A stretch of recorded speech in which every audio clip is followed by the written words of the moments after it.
Yep, indeed, Mickaroo. I'd like to tell you about Fairlease and why Fairlease is different. Fairlease is not one of these national, massive, faceless car companies. They are Texas-owned, Texas-strong, backed by the Credit Union of Texas. They're fair as well, Dan. It's right there in the name. You can do all of this with Fairlease from wherever you'd like. Do all of what? You didn't say anything. Leasing a vehicle fairly. You'll get your trade-in value. You'll get your estimate there. They can get you financing right over your phone. They will deliver the vehicle right to, you say your doorstep, but that would be... They'd ruin your lawn. And super annoying and unfair. But they'll do that. If that's what you want. They'll do what you want. That's right. So they'll say what they want. You can sell your car, get paid fast, and you can get your next car at fairlease.org. Click request a quote. You'll see a thing that says, how'd you hear about us? And you could be a jerk and say like, I don't know, Joe Rogan, but we'd select the Dumb Zone. And that'll let them know you heard about it here at fairlease.org. All right, all right, all right, all right, all right. All right, all right, all right, all right, all right. Like riding a bike, huh? Let's do that live spot. Right back to work. Except I was doing them at home all week, bud. Back to the grind. With a weight vest on. That's right. We are live to tape from our downtown Dallas Game Day Men's Health Studios. Henry, will you fill this up with water? I forgot. That's what you wanted him to do? Yeah.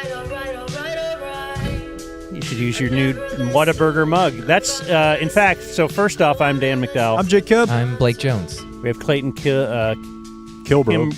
Whatever. Kill. CK is here. Clayton CK. We have an intern, Henry. And we need to just let you know that what we are most thinking about right now is tomorrow's program, where we will be... Frisco? Indeed. Do we call it Frisco? El Dorado and the Tollway. Whataburger. You know, it used to be a field. Oh, my goodness. It might have been a field like 2 weeks ago. Yeah, that field is not far in the rear view. But now, burgers. We might be surrounded by fields. So the big deal out there is a Whataburger / Dumb Zone car tray. It's on the floor behind you, Jake. Oh, right on. Yeah, we can show You got the car tray? I got one right here. Yeah. You'll see the Dumb Zone logo in Whataburger orange and the Whataburger 75th anniversary logo. Says here collectible. Yeah. So I don't know. Like you just have one and you've collected it. So I guess everything is collectible. No. Anything with a limited amount of inventory is a collectible. Water, maybe Blake's Arrowhead water collectible, but if they limit the production. Okay, so this Whataburger mug that I have in that I could put my tiny TV in or whatever, not a collectible because anybody can go to their website and get this. Walla Great Cup, not a collectible. Not a collectible. This hat that Clayton bought over the weekend or whenever and had it delivered. He didn't like the hat depth with his head, so he gave it to me. I respect that. I'm like, what are you saying? Head size awareness is a skill. But it's adjustable. I think it's perfect. This is a great hat. It's a Whataburger hat, of course, but not a collectible, though. I don't think so. You can collect it, but so can everybody in the entire world. Sometimes Whataburger does these limited run type things as well. I have a feeling they'll be making, you should have stuck with the Yeti forever. But the point is, the first 75 people will get a tray, and they say they might have more, but really we're focused on getting to 75 here. I don't think we're going to ask anything of you in July. Yeah, this is our ask for the whole month. But this morning they were like, oh, yeah, I mean, obviously you guys will have the 75, so they're just making sure there's more there. And I'm like, yeah. Yeah, please come out. That's a lot of people. There's 4, 5. And we want to give them only to people that are listeners. And we did a workaround because we decided people are going to see these car trays and they're going to think, that's cool. I want one too. I don't know who those 2 idiots are. 4 idiots, sorry, guys. So we're going to make them sign up, like be a podcast subscriber. Not paid. At least a free subscribe. You've got to like and subscribe. Yeah. Either paid or YouTube and podcast. There you go. We'll give it that. Anyway, Whataburger tomorrow. We're going to start giving them 11:30 is when we start. Yes. That's a big deal. 11:30, the tollway in El Dorado. Yes, it is a big deal. And, so right now we've got a sit-in in our crew. TC will be there. I don't know if we count towards the balance. But what I want to know is, will Angelo be there? Because it's been a while since we've had an update. I don't know if now's the time for the full update. But I feel like we're employing him. There's several sitcom episodes about this, right? Like hiring homeless people to fulfill your professional obligation. Like we may be in that spot. The train doesn't run to Frisco. I don't think Angelo will be there. You haven't hooked him up with Elite Rides yet? Like I thought. Why stop there? Hit up fairlease.org. He asked for a just- Fairlease car. I'm trying to dial him back a little bit. Yes, Angelo, the homeless guy that Blake gave a Venmo gift card to, and it's the worst decision you've ever made in your life, correct? Yeah. Thus far. It grows worse with passing day. So I was, I vacationed, as many people will do, on the North Coast. Cleveland, Ohio is where I went last week. Straight up, Joe Kim Noah. You ever heard anybody say they're going on vacation to Cleveland? Yeah. But all my buddies just want to talk about Angelo. Of course they do. Like they can't believe it. They love it. They love the... Is that your weekend check, or do you want to just at least tell us Angelo? Yeah, I can update you on Angelo. So last we left, he had lost the card, which was crazy to me because he doesn't have a lot. And what brings him happiness, I thought he would kind of hang on to that, you know? Yeah. Yeah, you're not going to lose. I don't know, man. You would think, but I suppose if you do, if you are a person who does find yourself homeless, maybe you're not that. Yeah, squared away. Yeah. And no one used it, so it wasn't stolen or anything. It is. I think of myself as, in defense of people being like, you probably lose stuff all the time because you're a drunk. And I'm like, I lost my Adidas tracksuit that meant the world to me when I was in 5th grade. Some people are just like that. Yeah. And maybe we end up homeless more often. That's fair. But I don't think it's because he doesn't appreciate the card. Well, because he lost the card, he then just started asking me to just buy him food. Yeah, he was going a la carte at this point, it seemed. Yeah, which it's easy now. I mean, I could just tell, he tells me where he is, I can place it, I tell him the order number. It's really easy, unfortunately. But then we hit a new level because as our relationship has grown, he's gotten more and more entitled. He'll just say like, "Hey, can you buy me this, this, and this, and this? It's more food for 3 people. It costs way more than I spend on food." But that's just what he comes to expect from me. He'll send you a text like, "I'm at McDonald's now. Buy this." His McDonald's order is 20 nuggets and 2 apple pies and a large Sprite. This is out. You've already given him a gift card with money. Yeah. But he lost through that.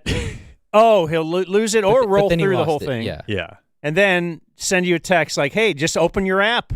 Magically pay for this meal that I've told these friends of mine that I've got this benefactor." That was one thing I was thinking about, over the break, is just how hot on the block he is. Like he's just Dumb and Dumber, like walking around with a 20-piece. Is he pulling wool because of what you? He might be, dude. I don't know. He might be. I hope. I feel like a 10-piece could get you a handy, like in the worst of handy markets. I feel like. But I was just going to point out, this is a good thing because as we learned as Blake was screenshotting for us, and as the listener may know, Blake knows a lot of deals. So his homeless money is going further than your homeless money. And you're accumulating points. Yes. So it will. Yeah, he's not mad at his free. Yeah, it's coming back to me a little bit. His free entree. I got a lot of points at Whataburger right now. But yeah, I told you guys that he's very specific in what he wants, but I was going to switch him to whatever deals, and luckily there was a McNuggets deal that we hopped on. You know what's so funny about this? So Blake texts the show, and he's like, "Here's what Angelo's doing," and within an instant, Clayton was like, "Dude, it's Friday. They got a 20-piece like for X or what?" Like The two of them, Stockton and Maloning, the fast food deals, as Dan and I just watched, was great. Yeah, I was already. It's like, I already did it, already- dude. Send him I the was already on board. screenshot. Yeah. Yeah. So he reached a new level on Saturday because he texted me that he would like his Whataburger delivered. The audacity. He texted me that he could not leave his Does he have an address? couldn't leave his motel. It's an extended stay motel, and he couldn't leave because it was raining. Oh, no. So he asked me to get Whataburger delivered to his motel room because I'm it was sorry, raining. but if you're unhoused, you Did have you to do get it? wet. No, I drew the line there. Now I didn't tell him the truth. I didn't say no, but I said I can't today. Dude, Sorry. this is so. I try to resist being like Grego wussification of America. And like I was talking to our buddies, Brad and Rylan, who do a dad podcast this weekend. And we were just discussing like, it's just that nobody's afraid of their elders anymore. And you just have to adjust to it. I don't know how old Angelo is, but like the fact that hobos are becoming soft might mean we're cooked as a country. You think Chinese hobos need their food delivered? No, there's no way. Would not walk in the rain to get his food. Yeah, what did he say? He just said okay. He probably knew he was getting Yeah, into the danger he's- zone there for a sure. little bit. So I met up with him this morning to give him his new card. Okay. At the station, or where do you guys Yeah, rendezvous? over here at Ackerd. Okay. And How's he look? he looks Fat. like That's what he's I'm at. gained a lot of weight. No, Yeah. he looks fine. He looks how he did. He was able to do that. It was drizzling this morning. That's, I know he somehow made it out. yeah. But I've discovered that I can't talk to him rationally. I have to talk to him like my 3-year-old. Yeah. But that comes with some positives because I told him, like I explained to the show, I'm not doing the $25 a week anymore. It's too much communication. It's too much reloading. It's when will the money hit?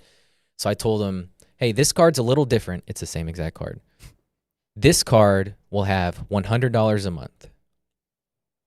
And he lit up. Like, oh, I can't believe it. And I said, well, Hold on a Yeah, second. it's the same amount of money. No, it's Angelo. actually not, Angela. Let's do the month. It's the technically, yeah. math. Dan gets Jake, mad when I say 4.3 Jake weeks has in a month. pointed out, yeah, because I said it's not any more money. Okay. You're getting an annual, bud.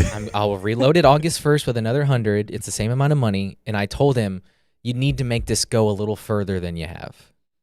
dude, he's going to be done with it in a I week. Well, Okay. we'll see. You're going to then reload it. I know you. You possibly should have suggested, would it kill you to carry receipts or a pen and a pencil? You have to just. Oh, to keep track of how much You have to say. I might text I him will that. not respond to you. I might text him that and just be like, hey, dude, one way to make this easy, you just keep track of it, because he can't log on and look at the balance, but I bet he can add.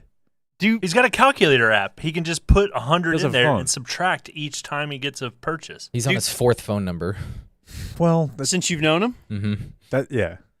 It's him and Trayvon Diggs. Does text have an automatic answer thing like an Email. email that says I'm out of town, I believe you can do I'll that. be back? So like every time he texts you, if it gives the automatic, I will. I am not available. I will be available August 1st. And then he's he's living the way he lived before he met you. Yeah. So you're not hurting. So I explained all that. I said, why don't you make it go a little further? I want you to, do well. And he let me into, he's got some other friends. Dude, you're a sugar daddy on Wait. a roster. Hold on. His other friends are Jordan and Grayson, who will buy him food. I'm not his only benefactor. That is so tough. He's got 2 others. And why did he need to tell you about them? But I guess I know why. It's just like a lady. Like, he yeah, was- I mean, we can hang out. I got other guys or Yeah, whatever. he said, so. kind of just said, like, oh, I'd love you to meet them. Dude, They're all he's going nice to cut guys. you. Great. Great. But I was a little floored that you have other money coming in.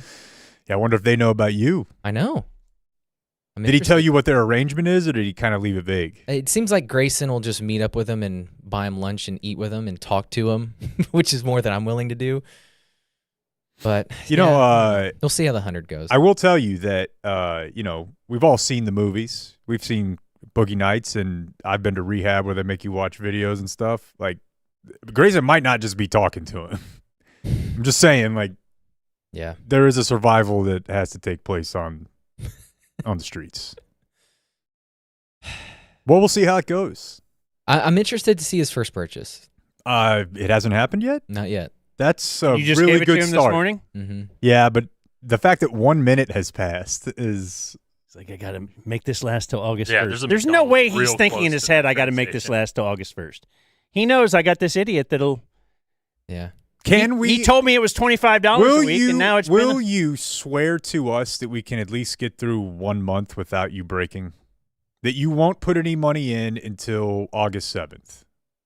Let's do a poll on when this $100 runs out. Well, I feel like yeah, it's- that's a good one. You want to do pool, over-under? I'm going to give him... Yeah, give me an over-under date. Well, the over-under seemingly would be half the month, right? Yeah. And saying Boy, that basically he'd spent double. So you want to make it 10 I take days? the under, clear under. You want to make it, if it's clear, then let's make it 10 days. Does he spend $100 by July 17th? That would be more than he's ever spent in a week. I mean, Yeah, he's I don't getting know. 25 and then maybe a couple $5-6 on top of that. But if he's able to spend $100 in the next 10 days, now Sidon over here is shaking his head. I'm inclined to agree, but his first purchase was $20 at Torchy's when he knew he had 25. Yeah. That's really good. Can he make it 2 weeks? I don't think he can. I think it'll be close to 10 days. Yeah, we have a sit-in today, Andy. Everybody, Andy. Andy! Here for Andy. Thanks for having me. Andy I've has an met you identifiable before. face. I've met you. Did he meet you? I met him at the Cowboys sit-in. Not at the original sit-in. Okay. You had a. But You were one of the that's very framed. few September 2024 sit-ins. Yes. Okay. You guys should get together every year. All the 2024 sit-ins that we get to meet twice because it's like a makeup sit-in. What do you think of this bit? It's awesome, but you're getting played really bad, Blake. And I give it a week. He's going to spend $30 by the end of the show. I 1 week. Check it at the end. Well, that is a good idea. We have to check by the end of the show. Oh, yeah. Right? Let's check at the break. And You get an alert? Yeah, I get an email. dude, you know what would really be great is if we could figure out some sort of technology to get like a CNBC ticker Yeah, we need a sounder. that just runs on the bottom of the screen with his purchases. And there's another one just showed up. So I have a lot of sports stuff to get to today, actually. I see we also have Jared Sandler on the program later. Yeah, He's man. kind of sports. He's a baseball guy.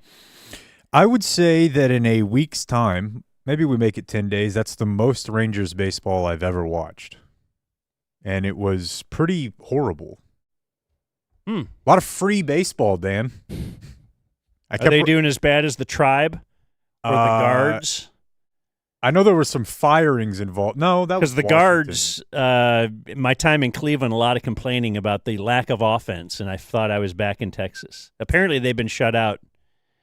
I don't know. They had like one inning that they scored any runs in, and in the last like week. I did see their scoreless streak was Yeah. like threatening history. No, but I was. I'll save Hot Springs talk. Met a listener out there randomly at the marina, and he took me out on his boat. It was great. Shout out to Brian Marino, who works at the marina.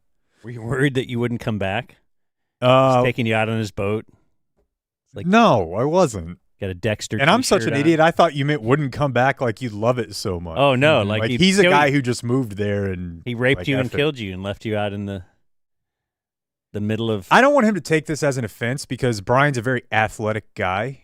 He's wakeboard, flyboard guy, but he's way too small to rape me. He's like 5'4", 5'5". Like Interesting. I could rip him off with my cheeks. If he Challenge is out there, bro. Yeah. So let's do a weekend check, though. And let's make it brought to us by Community Mechanical. Our HVAC company, I'm so glad that I got the preventative maintenance at the very least with them because I did that before the hot summer months. And, they did discover some problems. Oh, you know what? I actually was texted by a guy who makes his living kicking a ball through two vertical things, and he said, "Hey, what's the community mechanical number and stuff?" So I told him. Did you know Justin Tucker was just out here texting no, I didn't know he lived that's locally. crazy. It could be Justin Tucker.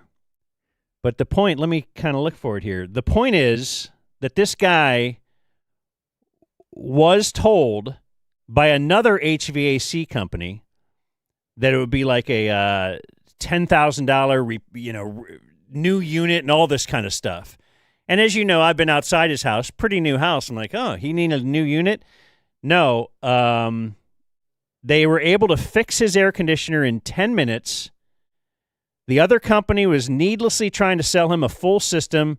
It was a $100 repair. Unbelievable. And that's what Community Mechanical will do that for you, knowing that they've just made a customer for life. A lot of businesses. Why do they want to just soak you right now? A lot of businesses. Just 'cause you're a guy. And you know this. You got jock sniffers out there. You think that maybe they're doing this because he's an all-pro. No, they'll do it for you. They'll treat you like an all-pro at Community Mechanical. It's communitydfw.com. Their phone number is 469-667-7290. Had them out to my house. They were at Blake's house last week. We'll hear about that later on. How exciting.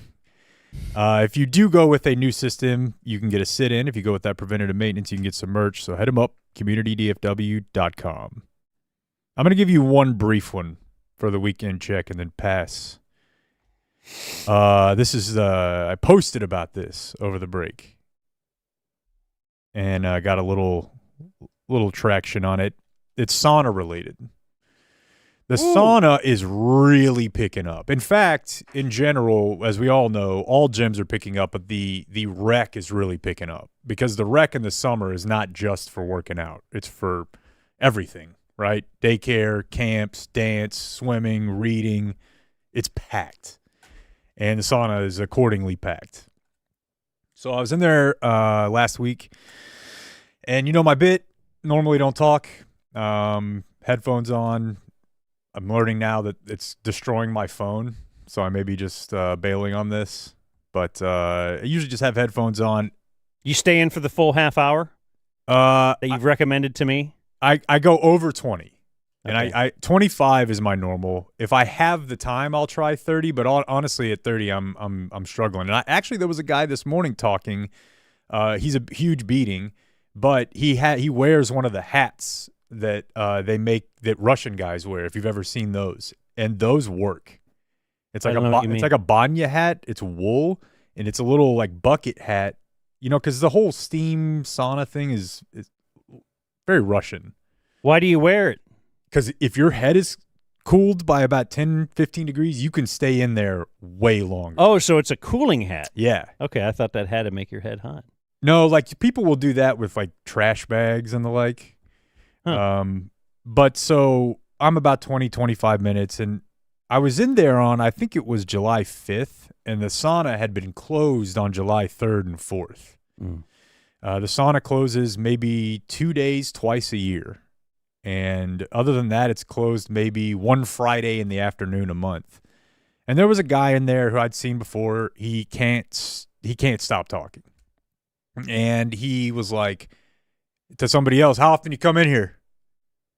Which already were like, what are we doing? That's not small talk. And there's either. 4 or 5 people in there, and she was like, "Yeah, I try to come in every this day, this day, this day." And she said, "I tried to come 2 days ago on my normal day, but it was closed." And he goes, "Yeah." He's like, "I did too." He's like, "They close it for 2 full days." He's like, "They'll do anything to close this place down if they can." And I'm like, "Well, that's an interesting take." And I kind of sat there for a second. The conversation continued, and he was like, they close it in the afternoon sometimes. And he's like, "It just drives me crazy."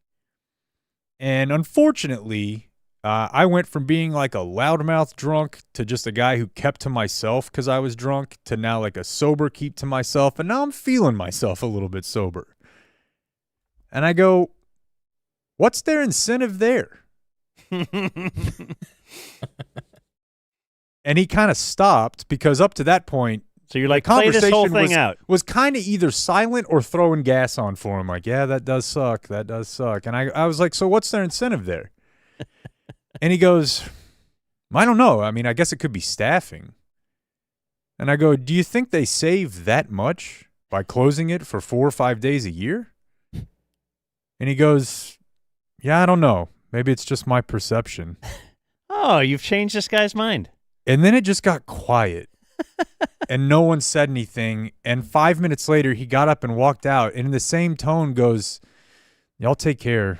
Oh, out, you ruined dude. his day, his whole existence. No, you know what? I think what it was, I don't think I ruined it. I did what I intended to do, which is what I stopped him for a moment of sharing negativity for no reason. And he probably thought, boy, this is fucking lame. Nobody needed to hear me bitching about something that doesn't exist this morning. And when I posted it on Twitter, some people were like, you're an a-hole. Why do you need to do this? And I kind of feel like one. But also, I like the rec. I know a bunch of people that work there. Like, they're working hard, and we pay $11 a month. So just walking around being like, this sucks. I'm going to let everybody know about it. I don't know.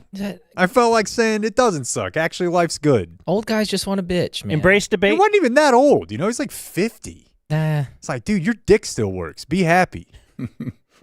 works now. And if it doesn't, more on that later. That's right. There's Game my Day weekend Men's Health check. can help us. Thanks for the water, Henry. I was one thing on the sauna, because I've texted you now from the sauna. I'm like, I didn't know 24-Hour Fitness had a sauna. Apparently it's in where the pool is, and I've never been in there. And so it's not a guys only. Is yours? No. Okay. So it was, first of all, embarrassing, yes. If you think it's guys only and you walk in without a towel. Yeah, and you're just bricked up. it's all hanging. Yeah, it's hanging loose because, it kind of got to work up a little chub you don't want to embarrass yourself walking through the locker room. Anyway, so it's packed. 3 people can sit on one side, 3 people on the other, on the wood thing. Bench. And it's 5 people. And 2 on the one side inched over for me. They're leaving you a spot. So now it's me next to the wall, guy in the middle, someone else, and then over on the other seat, it's, wall, guy, wall. So 4 people end up leaving over the next 10 minutes. Common. And it's me against the wall and guy in the middle real close to me who scooted over for me. And it's a guy. And he's just looking at his phone and stuff. But I'm just sitting with my phone in my pocket, thinking my thoughts, staring straight ahead. It's a good place for thinking, no? Yeah. Okay. And I'm thinking right now, is this guy going to scooch over? Or so we just sat next to each other. He didn't feel uncomfortable, apparently. I did. He's less than a foot from, like, real close to me. And I ended up I left earlier than I would have left because I thought it would look weird if I got up and moved to the other side. Yeah, like, ooh, what do you got? Boy cooties? Right, dude. But this dude could, like, hey, we've got a little room to stretch out. Let me just scooch over a bit. Not that I'm a homophobe. Maybe I was even a little interested. Good-looking dude. I don't want to we're say in the close to sauna. anybody. I Yeah. don't know. You can do anything in the sauna, right? That doesn't count for a gay experience. You missed your window. It was when everybody got up. Yes. Right when everybody gets up and there's a shuffle. Yep. And then it's like a smoke bomb dropped. And when he I looks would have up had from to his get phone- up, go get a drink, come back. Like, No, I play know. this whole- You It just could've moved works. Yeah, you could have moved to the other bench when everyone's moving around, but you sit there too long. And it's probably a minute. If you sit there for if that. for that long and then you get up and sort of casually move over, it makes it seem like his manliness is too much for you to be next to. But yeah, people reshuffle. So that's when I got back from vacation. My quick vacation thoughts. And again, I have a lot of different stuff. Watched the Bin Laden documentary. I'd like to get into that with you. I went to Cleveland. Channeled my inner TC and Jake together. Because we did have to go airport dumpage. But I did it in the family restroom. which legit, when I walked out, guy holding baby, lady with stroller, baby inside stroller, both of them then staring at me as I saunter out. Like, what an experience. That was so great. You know the way I look at it? You're right. They changed the HOV lane to anybody who's been a mom ever. I got a family.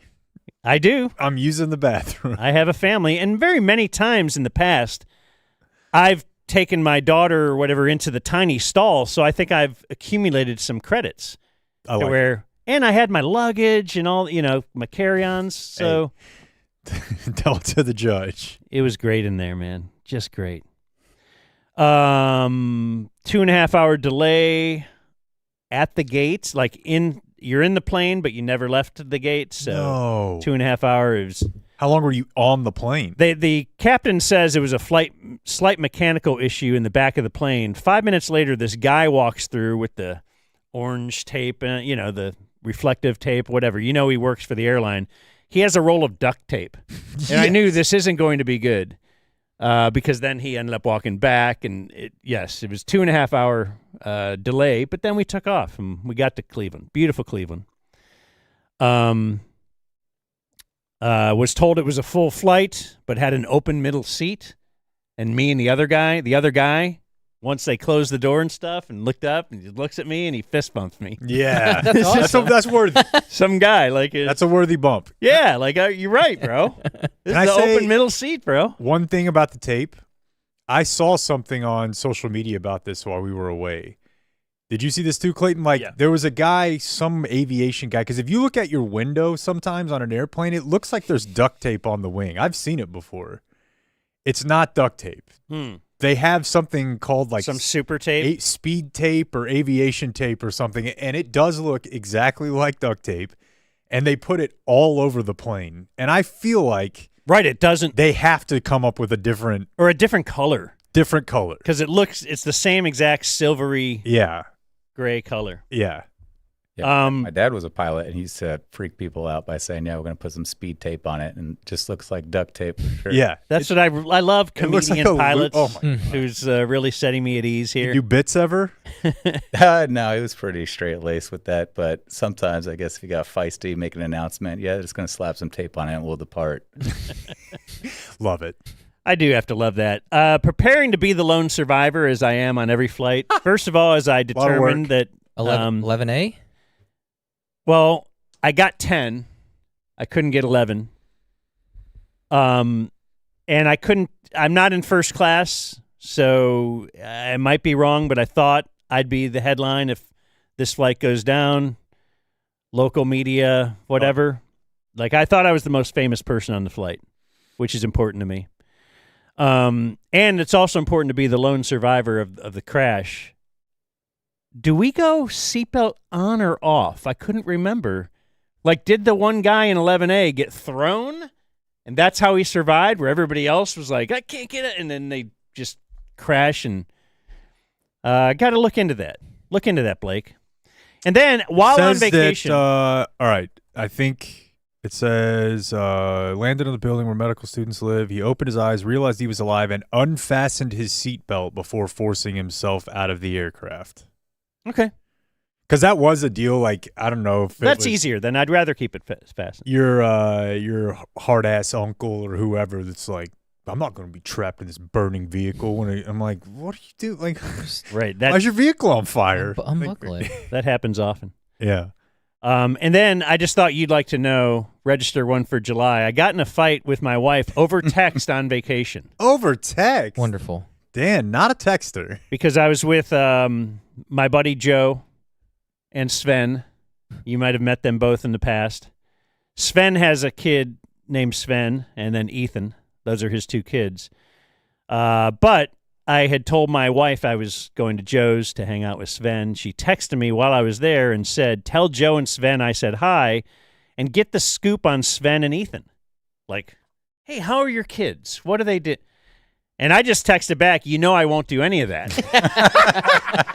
Because I won't. I And know, she but- at the end, she knows. You are the king of did you have to do that to me? Like, you've said that to me so many times. Why did you need to reply? You asked for this. But she knew I wouldn't do it, and I just thought I'd remind her that this. I don't know who you're texting, but because I will come home and she'll be like, "Well, how are kids?" I don't know. I don't know. Just look good. I don't know how his wife is. They made the thumbs I up don't really for even you to know- avoid this situation. I don't know how he is. Like Sven, I hung out with him. I'm not sure. Right. Does he have any health problems? Maybe. He looks okay. He looks like he's from Ohio. He just looks like a friend of mine that I just hung out and talked. I do know that the Indians haven't scored, and That's it's important. and then whatever, Dylan but- Gabriel's spinning it, and I do want to say there's a happy ending here. So despite the fact that we registered our first fight of July, she had, and after a couple of nasty texts where she's not happy with my response, she ends up with, because I was leaving, this was the night before I left, and I'm leaving tomorrow to fly back. She texts me, "I've got book club tomorrow night, so you and the boys are on your own for dinner." just Like, what a boost in your sales when you think you're going back home, and back home is good enough because you love being home. Now, if the delay had been on the way home, it might have been a problem. That would have really been I have devastating. things to get to. Yeah. Clayton, what's your weekend check / vacation check? I didn't do anything. Oh, you bought a hat? You measured your head, Cool.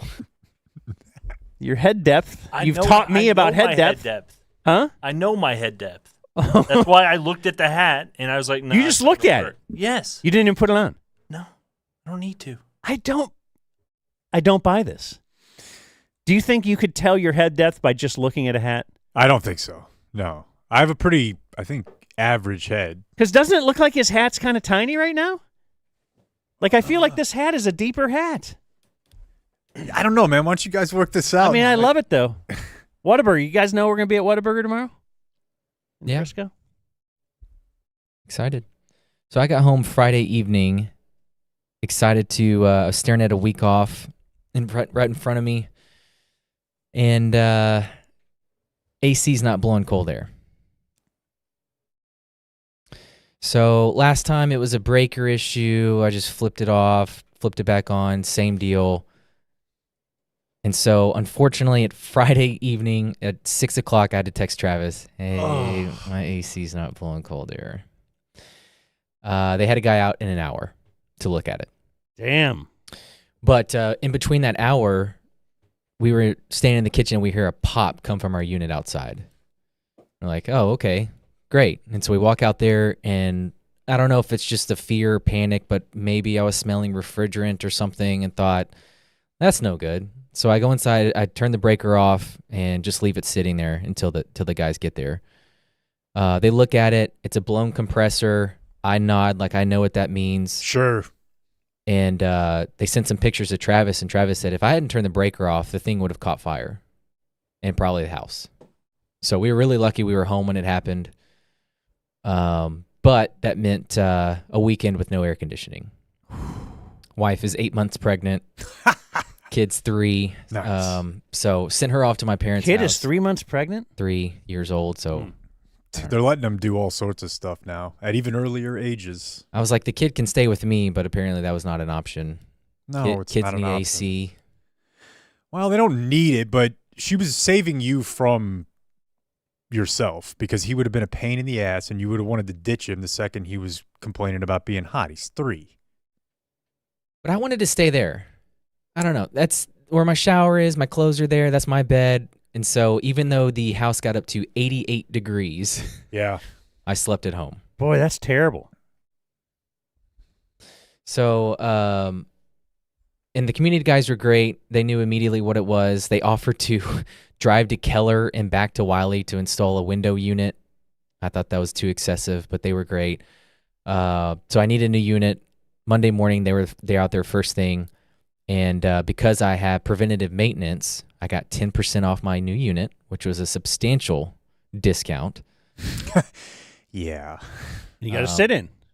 And now I have a sit-in. You're sitting here. I gotta find it. But yeah, they installed a new thermostat for me because this new HVAC technology is crazy and needs a new thermostat. And it was awesome. They took care of me. So Could have just made that the spot. I know, but yeah, a weekend without air conditioning, I wouldn't recommend it. So did you have to like go take care of your kid elsewhere during the day Saturday, or were you just like by yourself but hot all weekend? Yeah, no, we did stuff out of the house, and mainly crashed at my parents' house, who live really close by. Dude, I love window units. I love them. Why? I had them in college. I had them Really? in all my You eight. could feel that cold. Dude, and you just put your Spitting right shirt out. over it, you know? I loved it.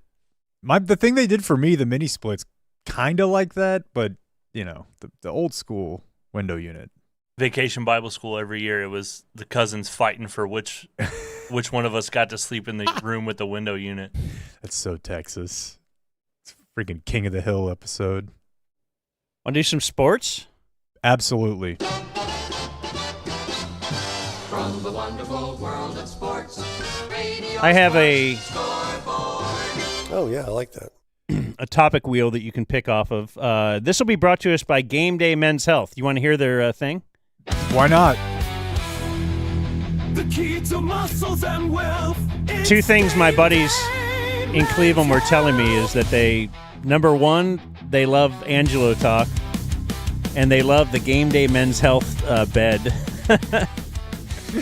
And I felt good before going to Cleveland because grabbed a nice B12 shot on my way out there. Very nice. I'd like to go in. I'm going to go in this week for the IV You should. because I hear that will really boost your energy. It will. You can get 10% off TRT for life. That's one of the main things they do there. That's what I'm doing. And I'm just going to tell you. They told me it would take about a month, right? Uh-huh. And it did. And yesterday I was working out and I genuinely kind of scared myself. So this works. If you'd like to work out and make it easier to work out longer, hit up our friends at Game Day Men's Health. I am now...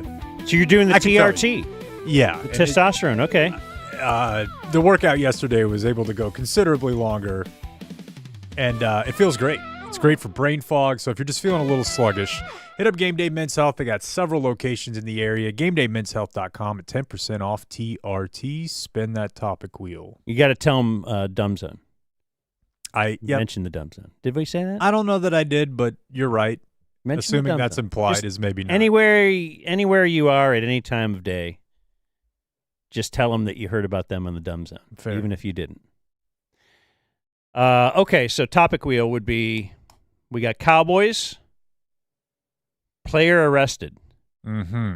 Mavs, Donnie Nelson speaks, or Mavs, Dumb Zone Twitter battle, or Rangers, Kevin Pillar shits all over the Rangers. Let's save the Rangers one for Jared Sandler, who will join us at 1 o'clock. And I'm going to say we start, because I think it's a pretty quick one, with Cowboy Arrested, and because it has a song. Am I up? He talks like he plays. This is Cavante Turpin. I just say everybody buying in. You know, everybody buying in. Everybody loving what Shawhammer doing. You know, you're right. And then I just feel like, man, you know, we're gonna roll with it. You know, everybody gonna take the punches and deal with it. You know, and I feel like, you know, we doing good. You know, what Shawty doing. You know, it's great. You know, everybody excited. You know, everybody want to be here. He did say Shotty the second time, slipped a little Shotty but I in there. haven't heard anyone say Schottenheimer, and he did. Dude, Jameson's got to get a song. Everybody buying in. This is the theme song for the 2025 Dallas Cowboys.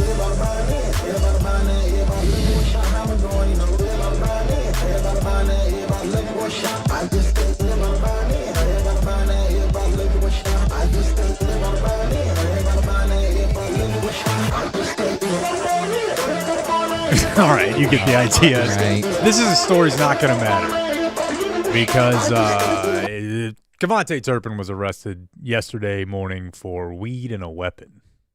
Mm-hmm. And my initial response to this, do you guys remember a couple years ago, was it Dorrance Armstrong or Randy Gregory? One of them got arrested for speeding. They were going like 120. And then I think they got a ticket the next off season for going like 80. And Jerry was like, that's progress. Yeah.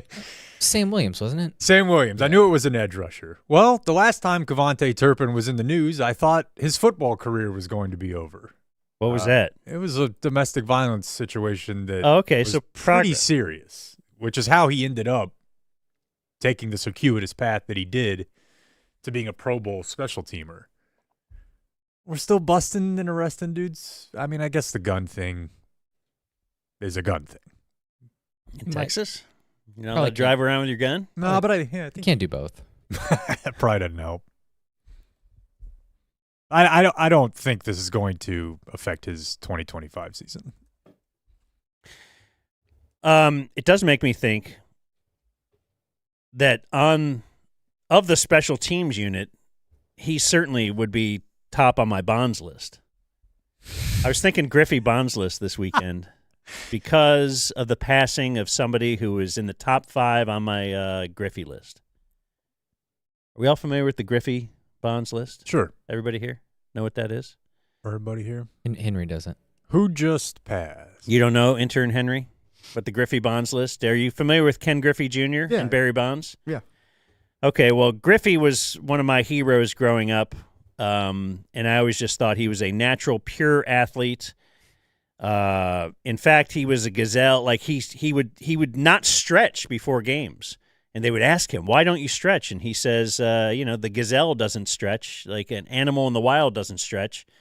This is just who I am. He is just perfect. He's pure. Had a great career, and Barry Bonds."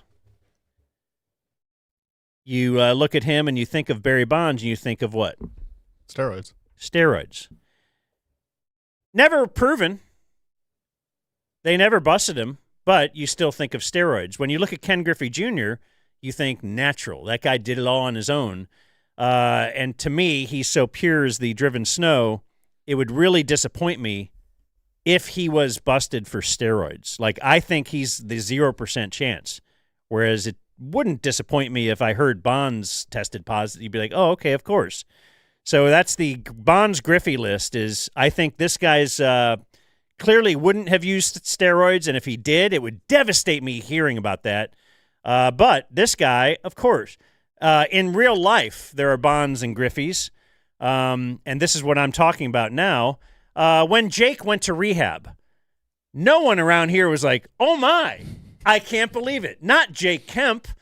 If Jake got arrested, if I got arrested, if whatever, all the dirtbags on this show, Oh, yeah. it would be like, oh, I heard Dan was busted with a prostitute. You'd be like, didn't know he did that, but. Saad Youssef. What? Oh, my God. He's Griffey, you see. Jared Sandler is very high up my Griffey list. Agreed. And over the weekend, we had the passing of somebody on the Griffey list. Gordon Jago. Yes. Good friend. I would agree with that. Good friend over the years, radio friend over the years, but I ended up reading his book. And You coached your youth soccer team. he came out to one of our soccer practices, fell down. He was like 80 years old, and I was worried that this would be the hip breaking and the death of Gordon Jago, but he lasted another 10 years. Yeah, that was or more. That was one of my favorite days as a producer. Was Gordon Day around the Dallas Cup every year because we do several segments. The guy was in London when the Nazis were bombing it.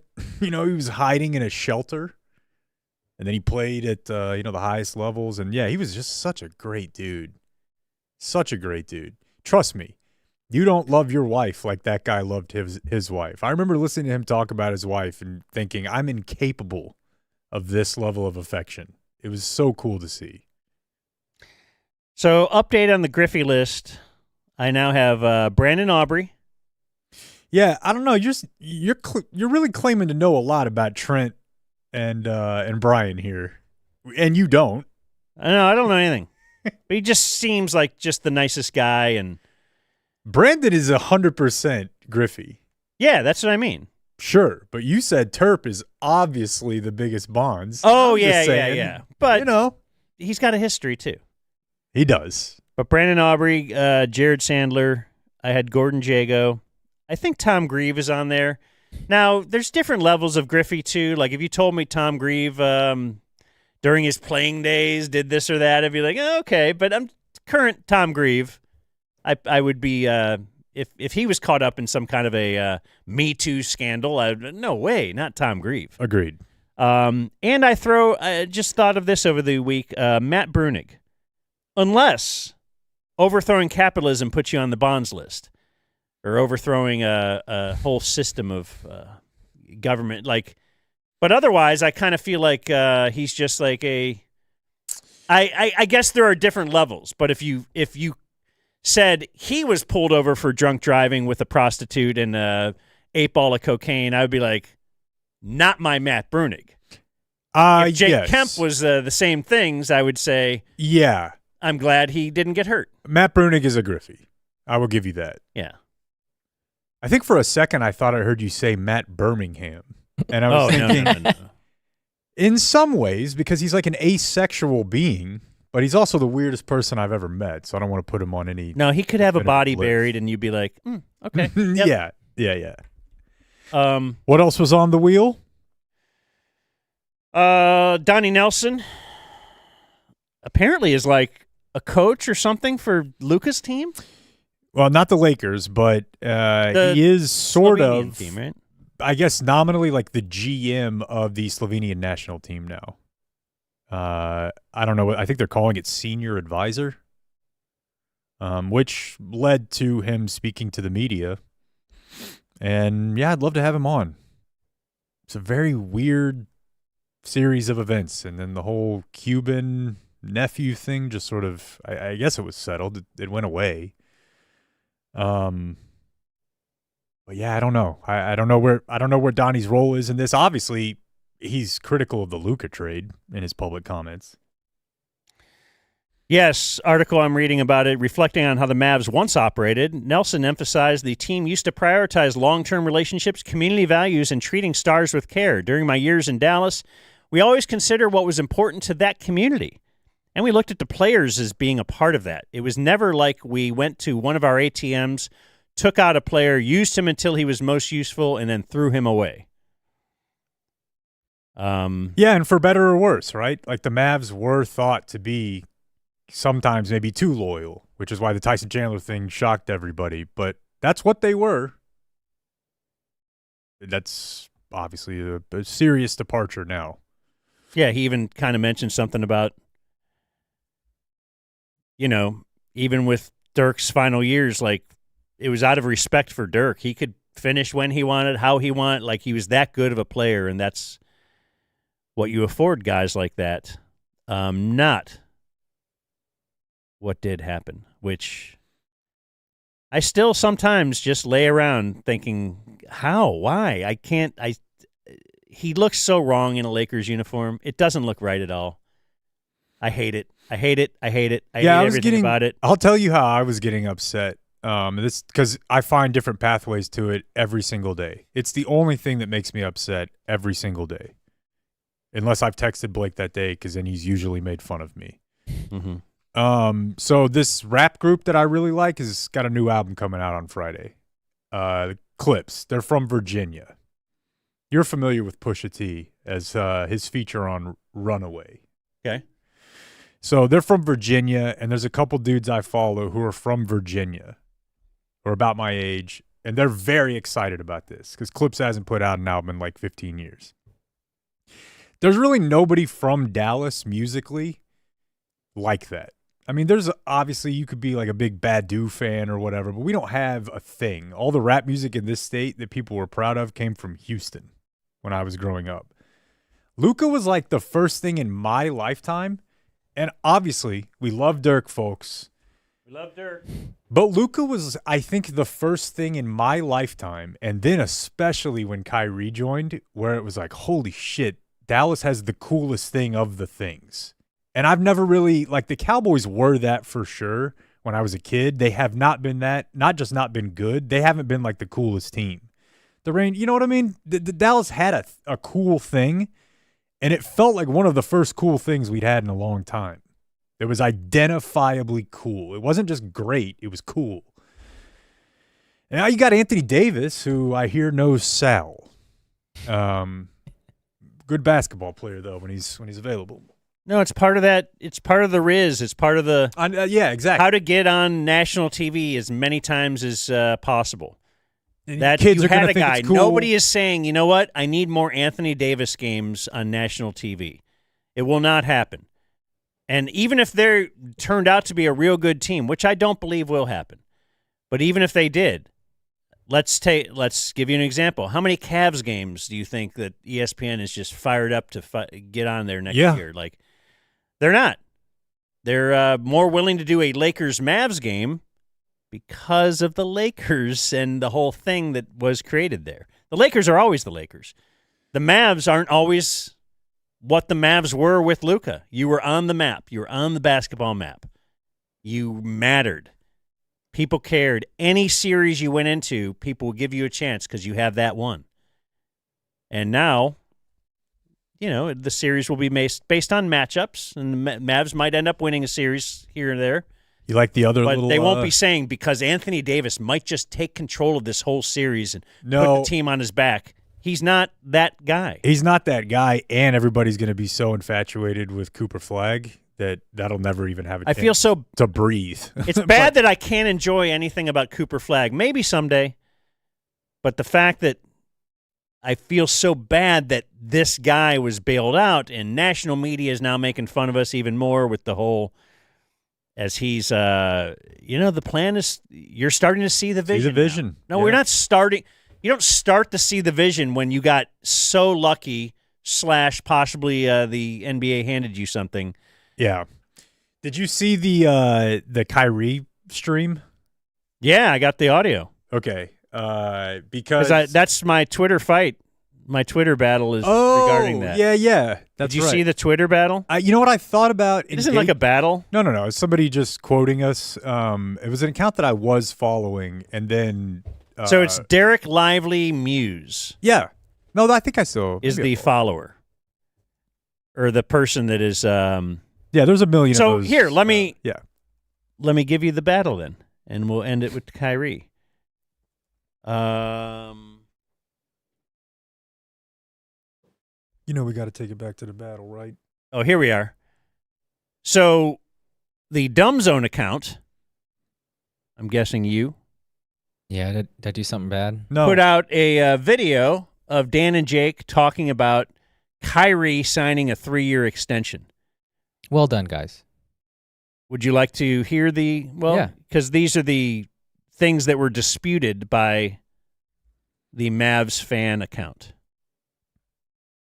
If I'm not mistaken, that extension would be pretty much the size of his 1-year option he was picking up times 3. Yeah. So it's 40. not like he's taking some kind of a discount because he's a true believer in the. What Kyrie Irving is doing is the only thing Kyrie Irving can do. He could take the 1-year option, but teams are not just sitting around with $45 million of cap space. Yeah. Like, Kyrie Irving could not say, you know what? I don't believe in this organization. I'm not going to sign this contract. I'll go 1 year. And that would not work out well for him financially. No, it's crazy. I mean, it's a basic financial decision that we all make. Like if I said to you, I'll give you $10 now or $6 every day for the next 3 days, like he didn't make a decision to give a discount. He made a decision to get guaranteed money, mitigate risk, and to do so traded some dollars back. But the media does this all the time. Like when a player does that, they're always like, looking out for the team. I'm like, it's either the team or that he's like 34, both of his knees don't work, and somebody's willing to pay him $120 million to play basketball for the next 3 years. So this account on Twitter had a problem with us and wrote, "This video is astounding." And then he would do, he's going to break down a couple of points and tell us where we're wrong. It will say what the video said and then the truth. So he says the video, we said that extension would be pretty much the size of his 1-year option, times 3.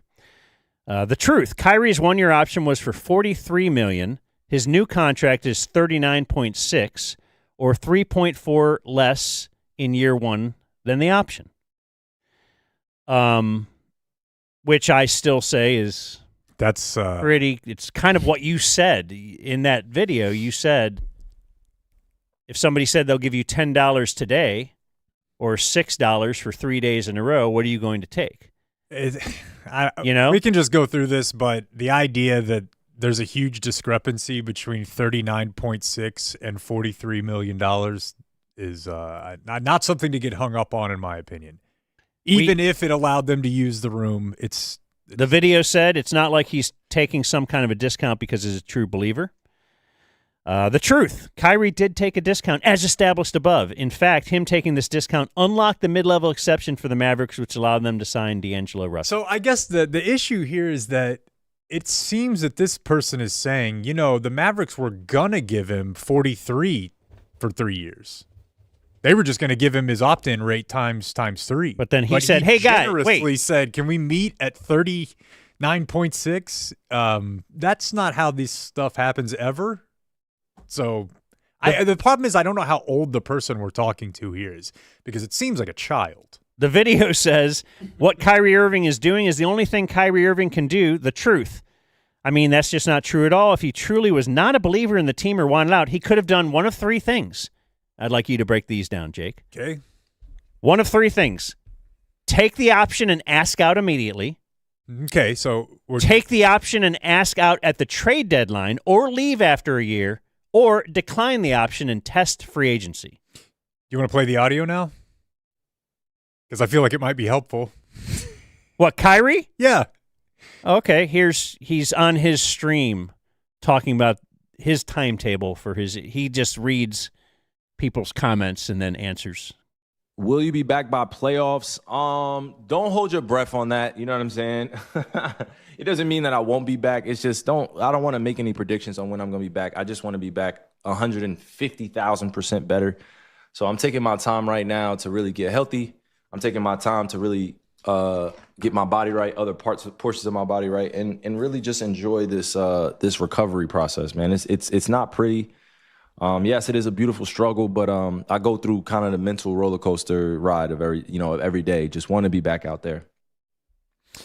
So he has 3 options: take the option and ask out immediately, take the option and ask out at the trade deadline, or leave after a year. Decline the option, test free agency now. I don't know when he's going to be back. I have full faith that he will recover phenomenally, like as well as he can, because I think he's super committed to the craft. I think he's as locked in as anybody, but nobody knows. Let's say it's hypothetically around the deadline. So he hasn't played. He's 34. He has had all these injuries, and now he's asking for a trade. Do you think he's going to start playing 40 minutes a night right then, or do you feel like we might need to? I feel like it might need a little time, and the market is what's the market? As for a rental coming off an ACL? Yeah, now once he starts playing again and he's on this 3-year deal, if they wanted to trade him next offseason because they think they can get value for him, I think they should. I don't think they will, but I think they should. But for right now, he had no other option, to reiterate. You can't decline the option and test free agency. You can't walk. First of all, that's kind of like the LeBron thing. LeBron opted into his $50 million or whatever with the Lakers. He was trying to get something like Kyrie has here. Or he was trying to get one of the one-and-ones that LeBron is famous for. He signs the 1-year contract with the 1-year player option tacked on. He has done that, I think, for like 10 years in a row, or since he left the Cavs again. Yeah. Or I think when he went back to the Cavs, he started it then. When he left the Heat, he started saying, look, I'm LeBron. I have all the leverage in the world. Give me a one-and-one. And then he could decide. He could do something like, hey, I'll take the option and ask out or something, you know? Kyrie can't do that. Who's going to trade for Kyrie right now? To add, trade you $43 million worth of salary cap stuff for Kyrie. Take the option and ask out at the trade deadline. Same thing. He's not going to be able to do that not having played in a year. Also, he wants to play here. So when somebody says, like, oh, they're taking 39.5 instead of 43, they're helping the team out. No, like, they also want to play here. That's part of the math. So could they possibly go get $43 million from Charlotte?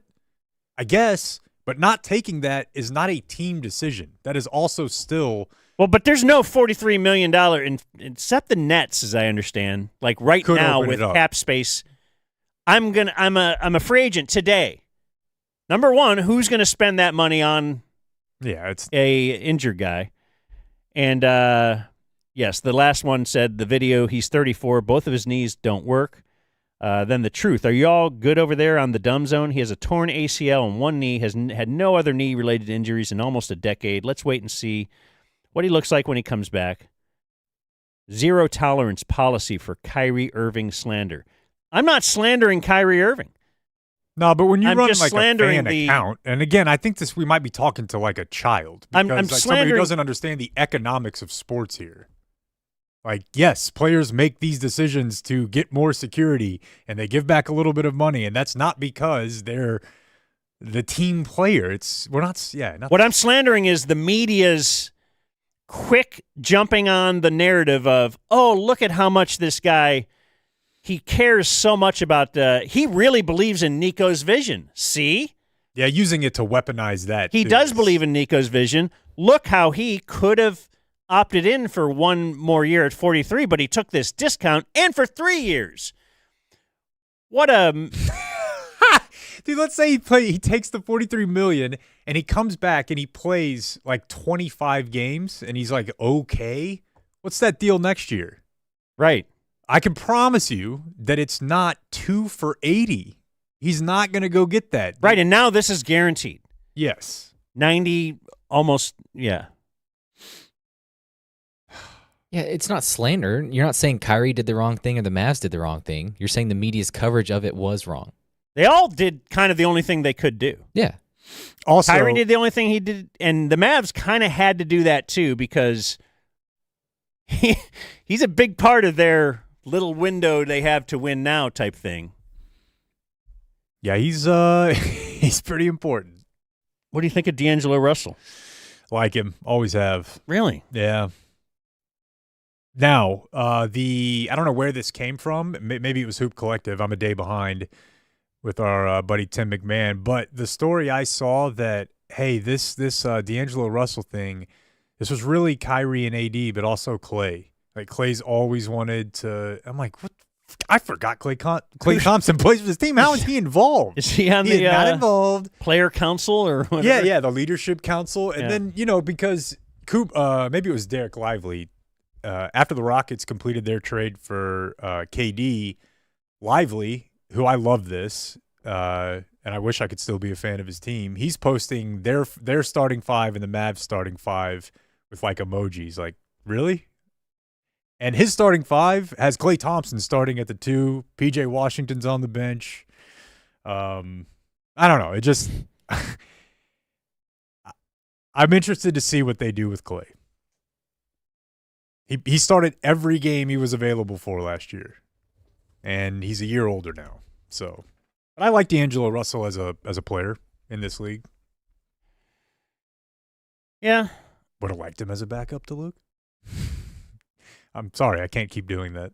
No, it's all I think about too. It's the NBA just makes me sad right now. Yeah. Like I say, maybe Cooper Flag could change that. I don't know. I do know we, emanate from Dallas and ostensibly cover Dallas sports, and we kind of have to cover what's going on. I mean, we don't have to. We don't have to do shit. I guess that's true, man. What do you got on what else was on your topic wheel? Let's do that. Really sports topics like the Kevin Pillar thing. I had a funny Twitter thing. Okay, hold on. Joe Buck. Before we leave the NBA then. All right. And I guess it's somewhat related to MLB, but I feel like it's another day or maybe it's another week, another story of an athlete getting mixed up in gambling stuff. The Malik Beasley story is crazy. And I think the funniest part of it is that he was with the Pistons up until very recently. I think he's a free agent. I don't believe they'll be bringing them back. He might have had an option, but he owed a lot of money to a lot of people, including some like super high profile dentist. And I don't know for sure what he got done, but in my head it's veneers. Like he was throwing games because veneers are that great. And you and I have always wanted to take the fake teeth trip. Well, Malik Beasley did, and he couldn't pay for them. And there was a surge of bets in a game back in 2024 when he was with Milwaukee. A surge of bets on him recording fewer than 2.5 rebounds, which caused those odds to shift significantly. Those bets lost because he finished with 6 rebounds. So I don't know like the particulars of the investigation, but that one got flagged. And he also just has a lot of financial issues. He's being sued by that dentist. He's being sued by the property where he was living in Milwaukee, which interestingly enough, or you know what, I think it's the one in Detroit. The property that he lives in Detroit is owned by Dan Gilbert, who owns the Cavs, which is a tricky situation because, you know, he's going to be in court with Dan Gilbert. So they had to like notify the Cavs of this. So that's a wild one. But then did you see the Lulu Ortiz story? This is the gambling one. Yeah. The baseball thing. Yeah. This was great. Okay. The first pitch bit. Yeah. So here's the part I don't understand. And it seems like these pitcher-player props, I have a little experience with them, as I've told you. It seems like if really narrowed down, could be easily to gamify, right? Like how can you have a outcome of a first pitch be a prop you can place a bet on? That's so easy. And it wasn't one of them that he could hit a guy? I think it was either throw a ball or hit a guy. Okay. And because that would just show that you're really on board here. And so, yeah, I think that's the prop. Yeah, and both pitches are way outside the zone. But somehow targeted two pitches. Well, I think it's not targeted. It's that they have these firms, you know. They have the stats that say, oh, look, a ton of people bet on this. Yeah. Yeah. Yeah. So what is the thought? Well, he told some people, third inning, I'm going to throw a ball? Maybe they come to him. You know, I don't know. But I saw an article where some baseball analytics guy looked at this. And, you know, if you ever go mess around on like baseballsavant.com, you could just get lost with the stats and graphs they have there. And so this guy's looking at all of the sliders that Ortiz has thrown this year. And there's a lot of them. The second pitch he threw here that was so far outside the zone was the 6th hardest slider he's thrown all year. And his release point, Blake, was about 4 inches higher than his normal slider. So he's not even hiding it. And I guess not thinking, you know, they can track this stuff. Like they know where your normal release point is, and they're going to be able to track the activity on the wagering sites. Well, can they find any other times when he had that same pitch, yet there wasn't big betting on it? You know, that's what you have to do. That same type of pitch? Yeah, just like, did he ever have a terrible release point and throw a ball that was 2 feet outside? But there wasn't heavy gambling on that particular pitch. Well, this guy breaks it down to say that those 2 pitches in particular do look different and that those are the 2 that got flagged. I don't know how it works. I guess my question is more, now that there's like the sunlight is disinfectant, do you think that because this is regulated and legalized, that it's happening less and we're just catching the people that do it, or because player props are such a big deal now, this is more out of control than it's ever been, and the news stories actually reflect an increase in activity? I guess there's no way to know. I would guess that second one, though. I would think the first, because of those firms. Like when I learned that they have software that is so dialed into, oh, shoot, there's a big bet spike on these. That gives me some level of confidence, I guess. I mean, it does show that for them to claim ignorance on people losing their life savings and all, like they're tracking every little thing. God, yeah, I don't know how they get away with. I would like to ask Haralabob about this. I would like to talk to Haralabob soon. Well, I want to talk. I want to talk about him sooner than you want to talk to him. You want to talk to him more? I want to talk to him sooner. Yeah, that's a great. Here's the pitch. Yeah. But again, my point is he's thrown thousands of pitches. Are there any other times when he did that? Yeah, but what I'm telling you something is he does twice a game? I mean, I can't put the graphic on the screen, but there is these two pitches on a scatter plot based on velocity and release point are way, way outside. They're higher and they're harder on a scatter plot of thousands of sliders over the last couple of years, or hundreds. Maybe John Boy will do a breakdown of that. Oh, there's no doubt. There's the other one where he got mad at himself for striking somebody out. He must have had a prop for strikeouts, and he threw a slider middle. The guy struck out, and he yelled at himself. And the other thing too, Dan, is I just feel like when these things happen now, social media pops so hard of videos of guys, duffing rebounds that I just feel like it's hard. Everything is recorded now. Because there's one picture of Malik Beasley like racing the end of the floor down 9 to cover a 7.5 point spread. He's like, lost by 7. Want some Today in Twitter? Sure. So this was, this week in Twitter, I should say. I have one in the folder, Clayton. The fight. So this was the tweet said, Joe Buck and his son playing golf with Jim Nantz and his son. I won't read this next part because I want you to hear it. And then the end of the tweet is, everything about this was pretty awesome. Do you feel like you're about to hear awesome? I can tell you that I saw the tweet and didn't hear awesome because I thought I can't. I don't want to hear this. Well, here we are at number 8. He's got like Eldorado. teenage kids. Beautiful day. A foursome coming off 3 pars at a short par 3. And now Blake Buck and J-Mo. Maybe they're 10. Are going to tee it up. And me, a goat, playing with the goat. Hello, friends. What a day at Eldorado. Wish you were here. We've got 2 hotshot golfers, and now on the tee is Blakey Buck at even par through 7 holes. God, it just sounds right. Just sounds good. Hello, friends. This is tough because... So was his dad watching that one too? It's everywhere. I thought he only said it for his dad. Jim Nance's son is named Jameson, which I really wanted. J-Mo's cool. You wanted your kid to be named Jameson. Yeah, but, the wife's like, I don't know. Feels like naming it after your favorite booze. One day's okay. Probably not going to look great. I'm like, but it is a cool name. Yeah. It is legitimately a cool name. My Today in Twitter, this happened, unfortunately, like the day we left.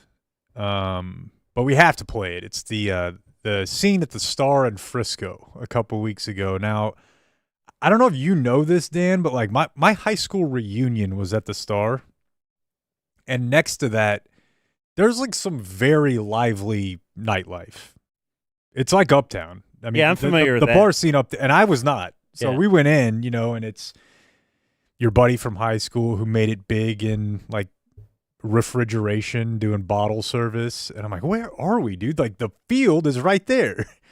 And it's, crazy over the top bars. Well, they're attracting the attractive women of Dallas, and they're out there to party. We had a big fight break out, so let's just comment as we watch this one. So you've got some pretty hot, yes, full two hots by the hair swing down from one hot to the other. Now 2 hots on the ground, battling it out. One of them holding the hair of the other. Now one third comes hot in to try runs to in separate. trying to break it up. Oh, another hot. Now we have to the girl that was trying to break it up, pulls her down by the hair and throws her down. The enforcer has thrown a girl out of the mix, and she's walking off. Like, These are I'm just done with 5 this. hots. 5 hots. This Now- is great. Now they're trying to help over here. Oh, One girl and comes in and a hot titties walks over out, and kicks her, and she's then knocked another hot walks over to the girl that kicked her and punches her in the face, and she's down. Now this one's just walking around like Conor McGregor, like Now back it up a few seconds, Bro, I'm maybe, rock maybe hard. 10. I know This is the greatest. So The girl who does the girl kicks somebody when she's on the ground, and then she's feeling good about herself, and as she turns around, her titty falls out. Oh my gosh! And she gets full, clocked full by boob. the. Oh, she's kicking her with boob out. Yeah. Yeah, the girl in green's the enforcer. Yeah. I honestly was wondering, she probably got so much dude action from this. Like, dude just hitting her up like, hey, I saw you in the video. Are you interested? You shouldn't pick a fight if you're wearing heels. And they all have super tiny dresses on, and they hit just like they throw. Yeah, big girls played softball. Oh, yeah. Yeah, hot corner right there. Boy, I wish my woman was in this. Like, wouldn't that be Dude, cool look at her to have that? stalking. The girl in the green blue stalking around in the back like just some badass. Yeah. Like, oh, you're coming back over here? I'm back over here, too. Ooh, kicked her with a down, boot. Son. She's wearing a boot. I love it. She hits her with like this part of her wrist. Love the boot. Yeah. Real pie thrower, as they say in the baseball world. That's great. That's great stuff. The one other Twitter thing I can notice before we go to break, and maybe even do a spot before the break, if you wanted me to telegraph it that hard. July, guys, Disability Pride Month. Yes. Mm-hmm. That's why I think Chip Carey. don't the Cubs or somebody who Chip Carey did for? Yeah, they've got Cardinals. Don't forget. That's coming up just around the corner. I got some viewer mail on it. Disability Pride Night is Thursday, July 10th, and with a theme ticket. So, yeah, Thursday, July 10th. Can I give you my viewer mail while we're here? Is that this weekend? This week, yeah. Alex says the reason they have Disability Pride Month is because the ADA was passed in July, like 32 years ago. So he copied me on by the way, I think Alex might be crippled because he sent me a Netflix documentary called Crip Camp. And that's why you feel comfortable using the word crippled. Yeah. Yeah. He said this Netflix documentary was out a couple years ago. Why shouldn't disabled people be proud? People tell me all the time that God gives the strongest people the hardest challenges. God chose me, not any of you, because you're pussies. He chose me and Walter White Jr. to carry this bird, as he shortened burden. I love that. One of the better emails I've received in a long time. Well, but if you're on top like that, you don't get your own month, like White Man Month. We don't get a White Man Month, and if you're so great, you don't need a month to be proud about it. Everyone knows cripples are so great. Yeah, they don't need special recognition. Right. Like you got this cool parking. Right. Get on the plane first. Look at that. I got to wait for this guy. All right, let's do a spot. So, we used to write parody songs at the station, and I kind of miss doing it. So I'm going to welcome in a new member of the show he's going to help us with some spots. His name is Hot Spice. So Hot Spice is going to help us. Jake just threw on his sunglasses. I was waiting for you to say that part. Yeah. Am I up, Blake? Yes, sir. So let's talk about our friends at Qualis. Henry, watch this. Those guys there looking unfriendly. Fire up the WAP to scope some Dan Henry. Storms coming through. I got on a roof. I used some door-to-door jokers. Now my ceiling's like poof. It's gone. I'm effed. I need the boys at Qualis Roofing, and I need them abruptly. G's needed preventative maintenance. Could have signed up for the service and made this all painless. If I would have, might have gotten free merch, but I can still get a sit-in with a new roof perch. You need an estimate? My boy, it's on the house. You get a new roof, you're gonna please that spouse. No obligation, but there's an implication. Maybe chill it on your roof for your next vacation. If your phone rings and it says insurance, just your Qualis at the phone. Save your endurance, because you got stuff to do on your brand new roof. Hit up QualisGC.com if you need more proof. 817-500-9008. Oh, here we go. 817 500-9008. 817-500-9008. 817. Are we supposed to start saying that now? 500-9008. Do it, Blake. 817 500-9008. 9008.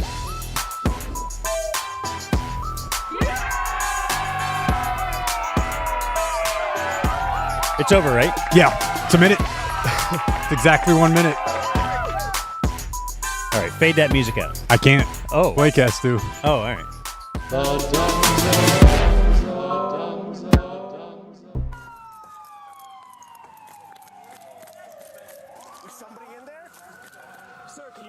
Yeah, I hear you. Sir, I don't know if I'm okay. Can you get out for me?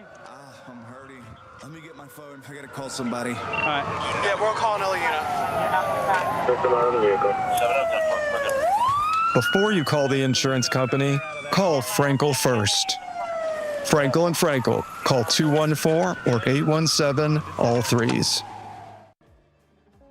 Hello, everybody. Welcome to the C section. Back from break. Hope everyone had a good 4th of July holiday. I definitely did. Did absolutely nothing. Tried some new offerings from our favorite fast food places. Taco Bueno coming out with a Frito chili cheese pie. Also available in a burrito. I went with the classic route with the chili cheese pie. Very good. Very good. Classic Taco Bueno flavors with Fritos. Can't go wrong. Taco Bell's chicken tenders are out, and they are pretty damn good, folks. The nuggets went hard. The tenders went just as hard. Worked great for tacos as well. Went with the tacos one day, then just went back and got a quick little 3-piece just to try it out by itself with the dipping sauces. Really good with the nacho cheese and the Bell sauce. For tomorrow at Whataburger, we're going to be set up in the far northeast corner. And there's going to be spots available to sit near us, but we're going to have a little space cleared out in front so you can get your car trays from TC. We'll be handling that, and Henry will be out there as well. There's going to be a lot of good stuff going on at Whataburger tomorrow. But if you want to try some mixing up, order a vanilla shake, small, get a hot apple pie, and go to work dipping. It's great. Wonderful. It works every time. Also, the new lemonades from Whataburger are out, and they are amazing. Had the prickly pear raspberry while we were out there doing a little site check. Blake, it was so good. Super tart, but it's really great. And the just classic homemade lemonade's amazing as well. Good flavor, tastes just like homemade lemonade with real lemons, and I couldn't speak higher of their offerings this summer. They're really stepping it up. The classics are always there and good to go. But we will be there tomorrow, and if you want to come out, I'll have a pen if you want the boys to sign your car tray. There's space on the back, so boys will be there. We'll be ready to go, and hope to see all y'all out there at Whataburger tomorrow. Show will be back in a minute.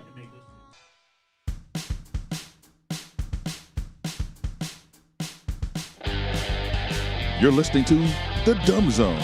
Disability Pride Night. That's Thursday. The month is the whole thing. Tonight and every night, Monday through Friday, DZ TV is on Channel 27. Tune into that. Check it out.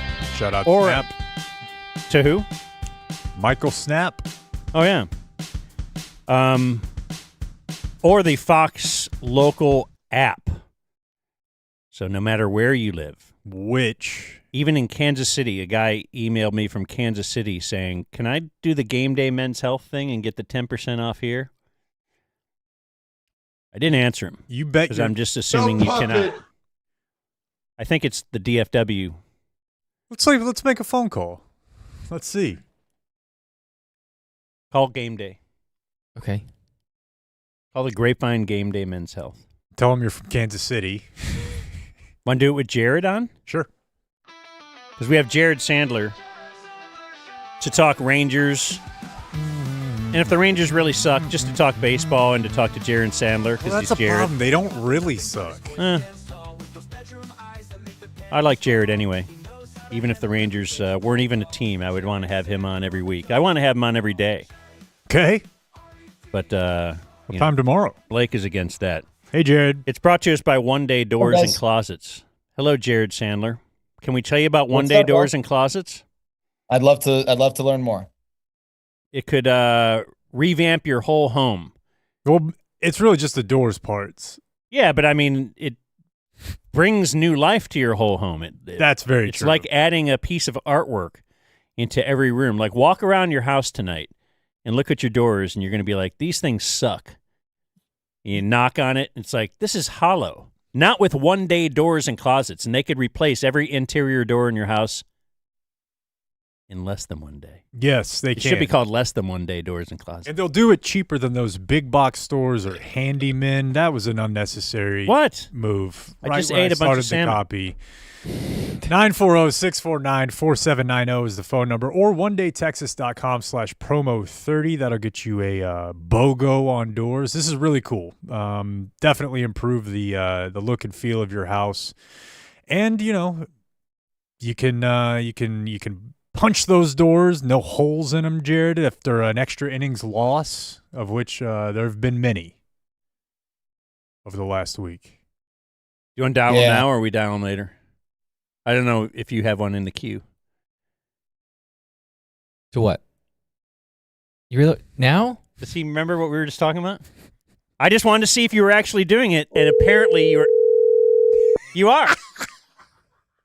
This is Game Day Men's Health? Yeah, the Grapevine one. Okay. Look at ye of little faith, doubting the superstar. What if it goes to voicemail or something? Because the lady's in there helping somebody. No. Game Day Grapevine, this is Liz. Hey, Liz. Liz? It's Jake from the Dumb Zone. Hello, how are you? Liz, it's Dan from the Dumb Zone. She doesn't remember Jake. How are y'all? She Liz, doesn't remember Jake hold at all? on. Everyone else shut the F up. Liz, not only do you remember Jake, you're going to be seeing these buns this afternoon, aren't you? Yes, I am. She still doesn't know who you are. She does. She just assumes Yes, I you're remember. some other I guy, remember. some other horn dog calling her. We're live on the hitting her. internet. Oh, we're on the air right now, Liz. Oh, nice. Yeah, we're broadcasting. We're trying to find out the answer to a question. A guy emailed us. Of course. Mm-hmm. And he said, can I get the 10% off if I mention the Dumb Zone?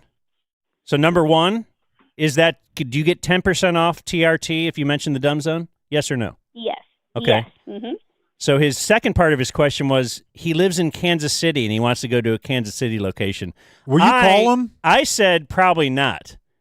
Jake says, I said let's at least ask. Maybe but these are the Dallas DFW Game Day Men's Health are the ones that are advertising. Let's let Liz ask. I don't know. We just want to help people. We know that's what game day's about. Are you asking about the 10% discount in Kansas? Yeah. I'm saying no way, right? Yeah, I think it's just here in the area. You want us to tell this guy to F off? No, tell him to drive down here. Yeah, tell them to drive down here. Grapevine, With near an Dave. airport. Yes, there you go, with Dave. All right, Dave. He will help you. All right, Yeah. we'll see you in a little bit. All right, we'll see you, okay? All right. Okay, All right, you hang up take first. care. All right, bye. You couldn't do it quick enough. Anyways, the Rangers have been losing in extra innings. Oh, yeah, Jared Hi, Sandler, Jared. everybody. Yeah, Jared yeah. Sandler is back with us. Yeah. Where are you at right now? Dana Point, California. Orange County. Rangers, Angels. With no Ron Washington. No Ron Washington, but our buddy Ted Emmerich sent me a picture, or maybe it was Mike Cousins, both of whom are our buddies, of Ron Washington eating some chicken in a suite prior to his most recent setback. So hopefully he's doing well. He dealing with some heart stuff, but no Ron Washington, unfortunately. You know what? I actually heard Washed mention on last night's game because you were not on. I don't know if you knew that. We were on radio. Okay, radio. Excuse me. Yeah. But it was a national broadcast, and I don't know what your opinions of Buster Olney on the broadcast, but he always has interesting little side notes. Can I play this, Blake? Am I up enough? I didn't know that one of our superstars in the infield has Kenny Pickett hands. Wash had a big hand in helping develop Marcus Semien into a Gold Glove infielder. And Simeon's got incredibly small hands for a Major League Baseball player, and he had a bunch of throwing errors.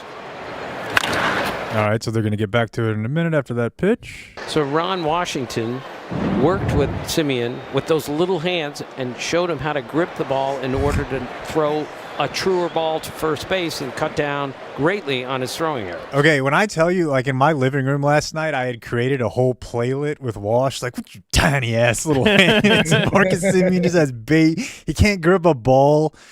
And yeah, I don't know. I thought that was. This isn't Jim Abbott. That's what they made it sound like. Yeah, he had a nub and somehow he would stretch it every day. His Wash, like, stretch out that fucking hand. Yeah, I don't know. I did not know that Marcus Semien had tiny hands.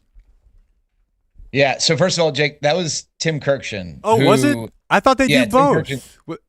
Was Omi not on the broadcast at all? No, Omi wasn't on the broadcast. That was Tim Kirkshin, who is one of the best basketball players back in his day. He was like I've heard that. A legendary pickup basketball player. Used to have some like epic showdowns with Cal Ripken. Some great stories about that. But yeah. Well, I'll tell you this real quick. Then he also had a note in the next inning. I did not know Bruce Bochy, only player to ever hit a walk-off home run against Nolan Ryan. Yeah.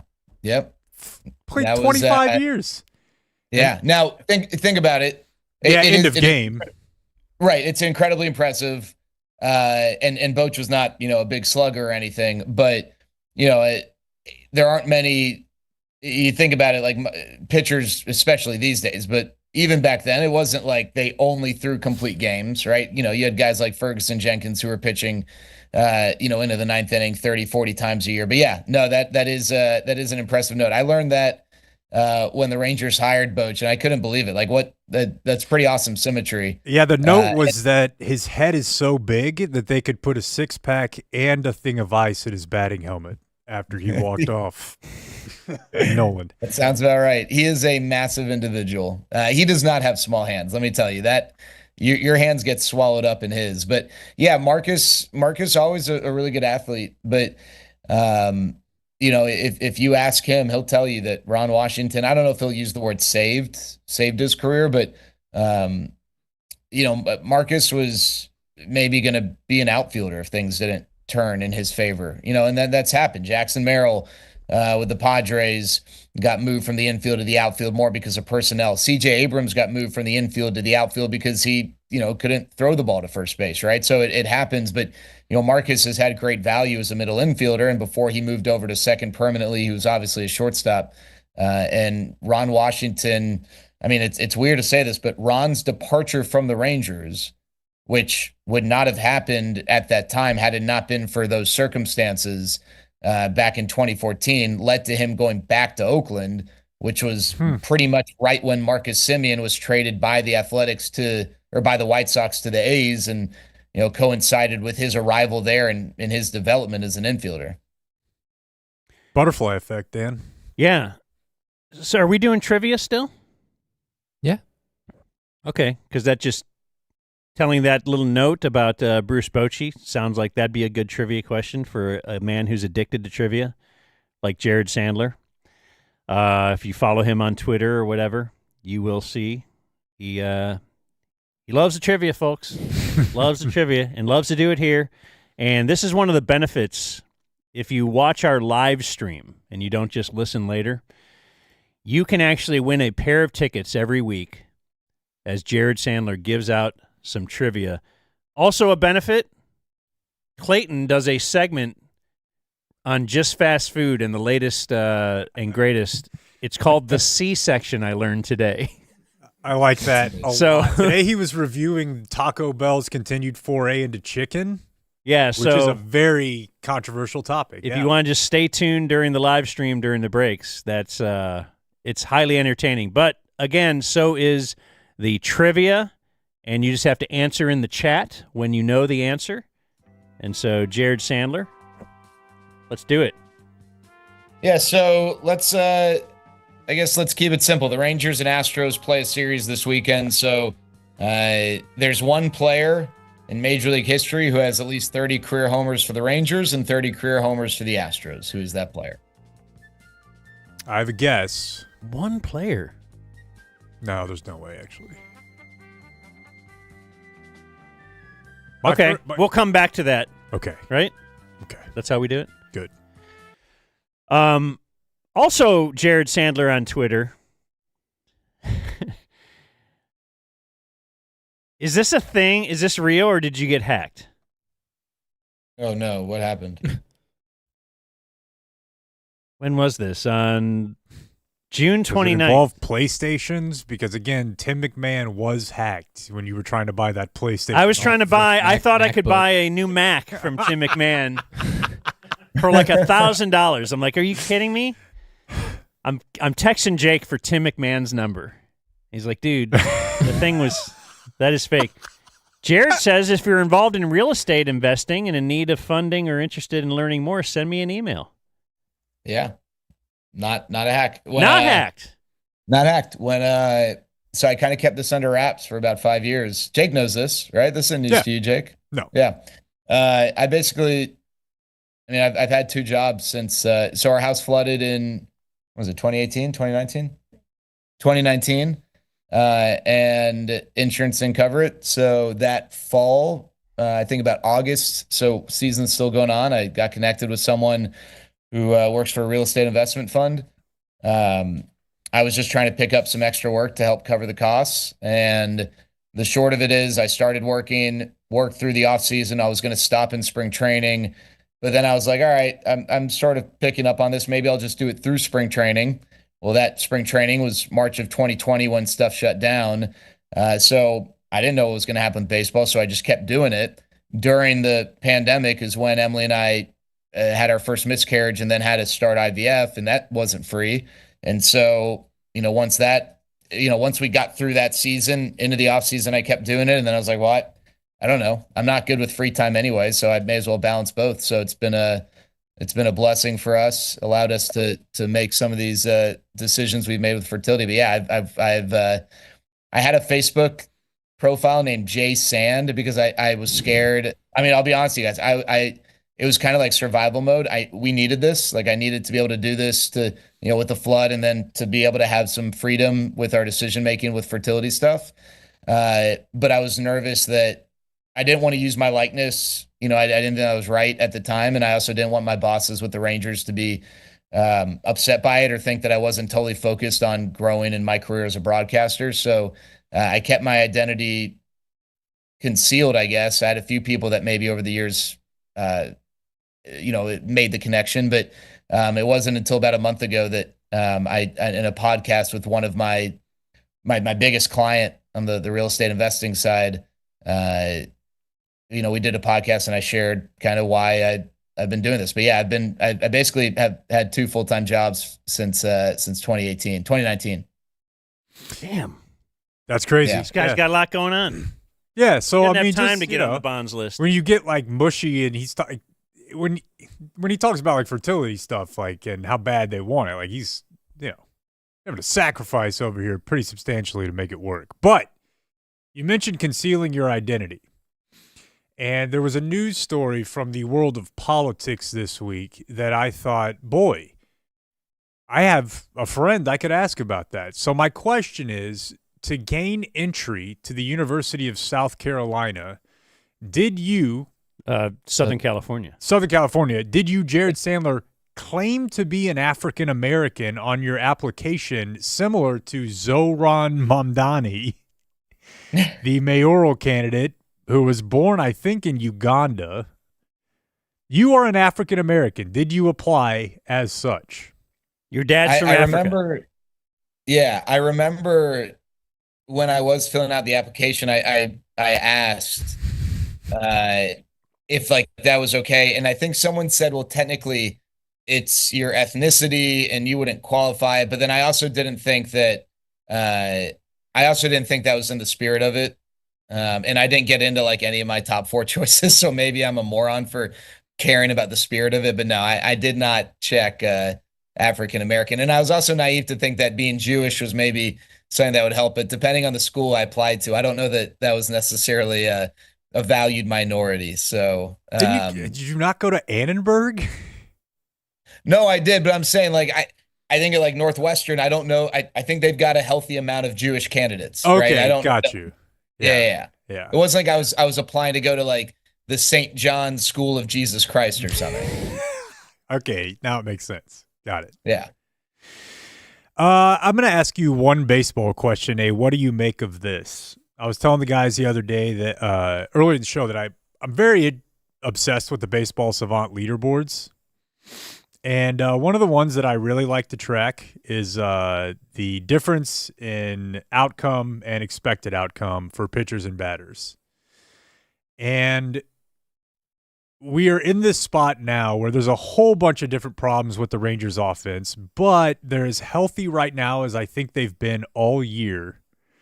Corey Seager is still the third unluckiest hitter in baseball this year.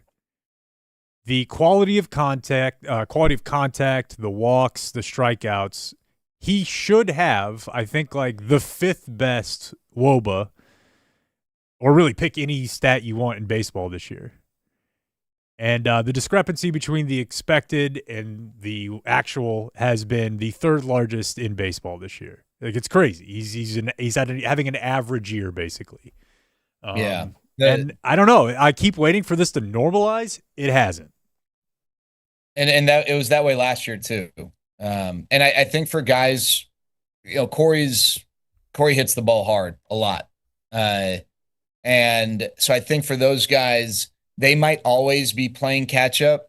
Not always, but a lot of times they'll be playing catch up because a lot of those expected numbers are simply based on how hard you hit the ball. But yeah, I mean, there is an element of bad luck there. And can I stop you? That's actually what I was interested in is, since I know less about baseball, which type of players can almost gamify these statistics? Like Luka, for example, Luka would always have poor shot quality statistics, but it didn't matter because he could make those shots. You know what I mean? So he would sort like really low on that stat, but that's what I'm saying. That makes sense to me now. It's because he just hits the ball hard. Yeah, it's but now there are a few other factors, and before the banning of the 3-player shift, you still can shift just 2 on either side. Lefties were at a disadvantage here, so lefties' expected stats were, were maybe going to be impacted a little bit more. But yeah, I mean the guys who are really on the short end are typically guys who hit the ball hard. Now it's not foolproof, but. I think like Juan Soto, if I'm not mistaken, from a slugging standpoint, his expected numbers are way better than, his actual numbers. And, Mike Trout's a guy who I think has typically been in that regard. The other thing too, though, I mean, Jake, I think you and I talked about this the other day, and there've been some stories now written about it, but the ball's not carrying at Globe Life Field. And there's stories that the ball's not carrying in general, but like even more so at Globe Life Field. Like the other day, just as an example, Alejandro Osuna hit a ball before he hit his first major league home run. He had hit a few that it's like, wow, like I thought that for sure would be out. And he hit one in particular to center field where I was crunching numbers based on the exit velocity and the launch angle and using some ranges centering around those numbers. That ball would have been a home run, or had been a home run about 67% of the time across Major League Baseball. That similarly hit ball at Globe Life Field this year was a home run, or had been a home run about 18% of the time. So I don't know exactly what's going on, but it doesn't seem as if the ball is carrying nearly as much or nearly as well at Globe Life Field relative to other parks. And Corey Seager is absolutely, I mean, I can just think in my head of balls he hits to center field or right center field that just, are dying at the track. And so that also plays a role in that. So I think you got to look at park factors. And then I think just guys who generally hit the ball hard. And Corey's a guy too, Jake. He hits the ball hard on the ground a lot as well. And balls hit hard on the ground, aren't going to be converted into hits or slug as much as balls hit hard in the air. I like it. Do we have a winner? Yeah. So what did we decide? I think my guess was either Lance Berkman or Carlos Beltran. I was going to go Berkman, and then I thought there's no way he got to 30 here. Great meme. But I was going to, Berkman was what I came up with. I'll take a guess. 100 Pence. Ooh. That's a great one. That was a That's good guess, because Hunter Pence, one of the most unlikely All-Stars. When you think about Rangers All-Stars of the past, he was one. But no, that's not correct. We also had a weekly great. show with him every week just to review Game of Thrones. No, that's right. I remember that. That was great. Hunter. What do we got, Jared? You want the answer? Yeah. Carl Everett. Oh, Carl Interesting. Everett. Completely forget Astro Carl Everett. Is he the one? Yes. I was listening to a Carl Everett Gabe Kapler interview like 2 weeks ago. I know. You played some of it for us. Because he was a wild guy back in the day. All right, very nice. So if you're watching our stream, you learned about Taco Bueno and a new item they have coming out, and you also won the tickets, right? Who won? J Samp 17. All right. Well, we've got what, 7 here before the break. The question I have, it's not even a question. We're the same spot as we've been. They bob up and down. The pitching is nice, and the hitting can't deliver. The hitting delivers, the pitching can't. How close are we to the detonation point of deciding whether or not we're we're going for it this year or not? Gosh, because I'll just tell you, last Sunday felt like that to me. Yeah, and I mean, honestly, loss was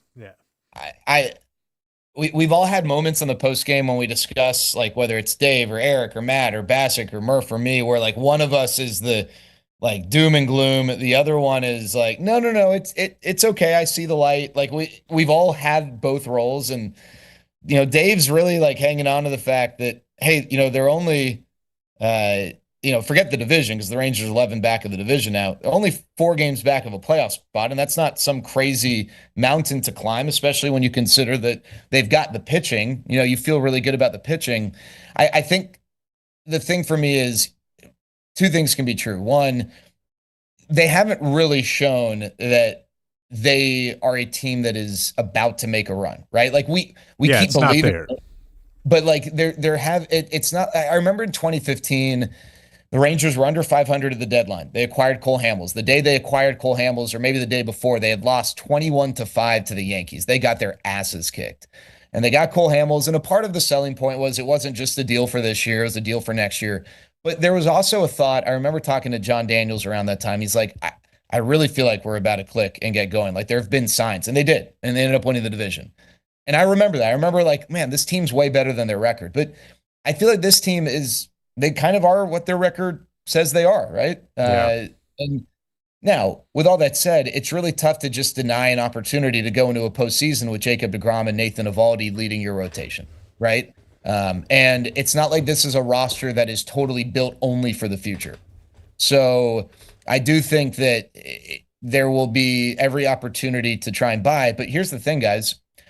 Mechanically or procedurally or whatever word you want to use, I don't know what that's going to look like, because, and we've talked about this, the Rangers are ownership is intent on staying below the lowest luxury tax apron. And so now the Mariners claiming Leody Taveras was really helpful, taking that money off the books.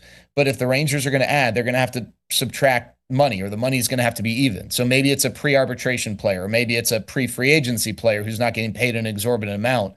But if you want impact players, and impact players have a price tag, you got to make sure that the money matches up. Now, I hate to say this, because from a baseball standpoint, Tyler Mahle getting hurt's not good. But from a money standpoint, it maybe gives them a little more flexibility, because he was trending towards hitting a lot of incentives that would have totaled around $5 million.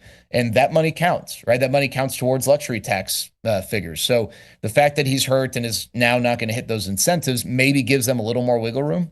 But that's another hurdle. In addition to whatever the cost might be to acquire players, that is going to be another hurdle. And I think, guys, if I had to guess, you might see, and we've seen some teams do this more and more with the 3 wild card setup, some teams doing a little bit of both, maybe a little selling and a little buying.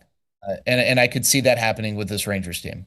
Well, I'll tell you what, and you won't say this because you work for the team, but I do not want to hear that the Rangers don't want to get below some certain level. Dude, I was going to say, I know we got to go, but my blood just started after to boil. getting that stadium passed, after you win a World Series, put some money into it. Like, just show the fans you're doing everything that you possibly can. Not we're doing everything we possibly can under some fiscal responsibility. Like, I just don't want to hear that. And maybe it is responsible, but I don't want to hear it. And I agree. I 100% get it, right? And I think if you look at the franchises that are perennially, competing not just for the postseason, but like every year you go in, it's like this team's got a chance to make a run, right? They're teams that spend. Now, I just want to point out, and I'm not opining on this, but just for people who are like hearing this for the first time, it is a 1-year thing because of the way the CBA is constructed. If you exceed the luxury tax for 3 straight years, you incur penalties. And so they want to stay under it this year so that they can kind of reset that consecutive run. I think their intention is to be able to exceed that first apron again next year, but they want that clock to reset because with each successive or consecutive year of exceeding it, the penalties become steeper and steeper financially. And then you also then get into a point where your draft, you get penalized in the draft too. Now, that's not justifying it, right? Because again, there are teams that are going over and they're going over and they're going over. And we all want, unlimited pocketbooks because at the end of the day, if there isn't a salary cap, take advantage of it. And this is a major market.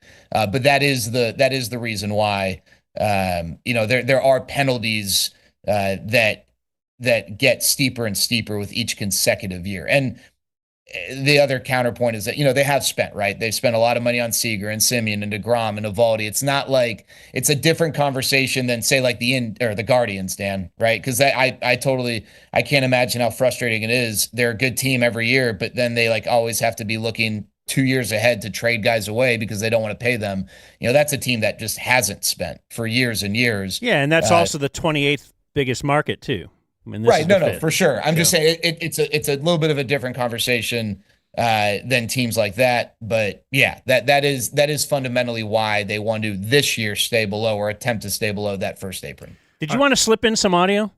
Just one. Because this is brought to us by Lone Star Beer. When you go to Globe Life Park Field, when you go to the place where the Rangers play, you can get Lone Star Beer there this year. They are the national beer of Texas, and they are now the national beer of Texas baseball as well. I like the Lone Star Blue.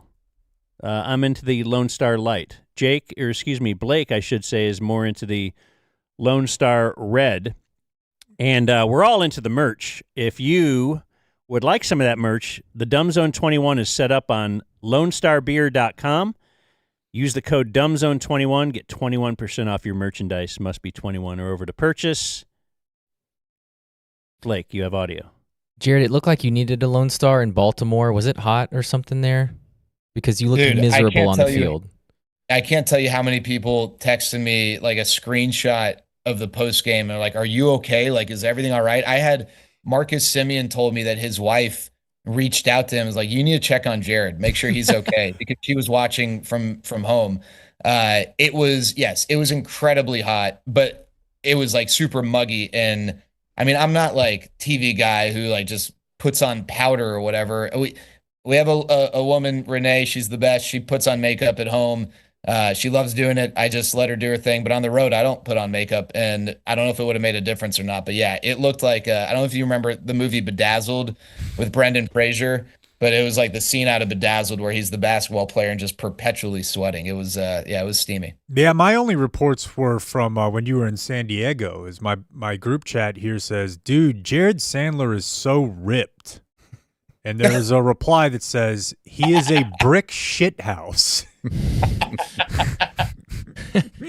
That is amazing. The fellas are admiring the traps. How much you bench? I love it.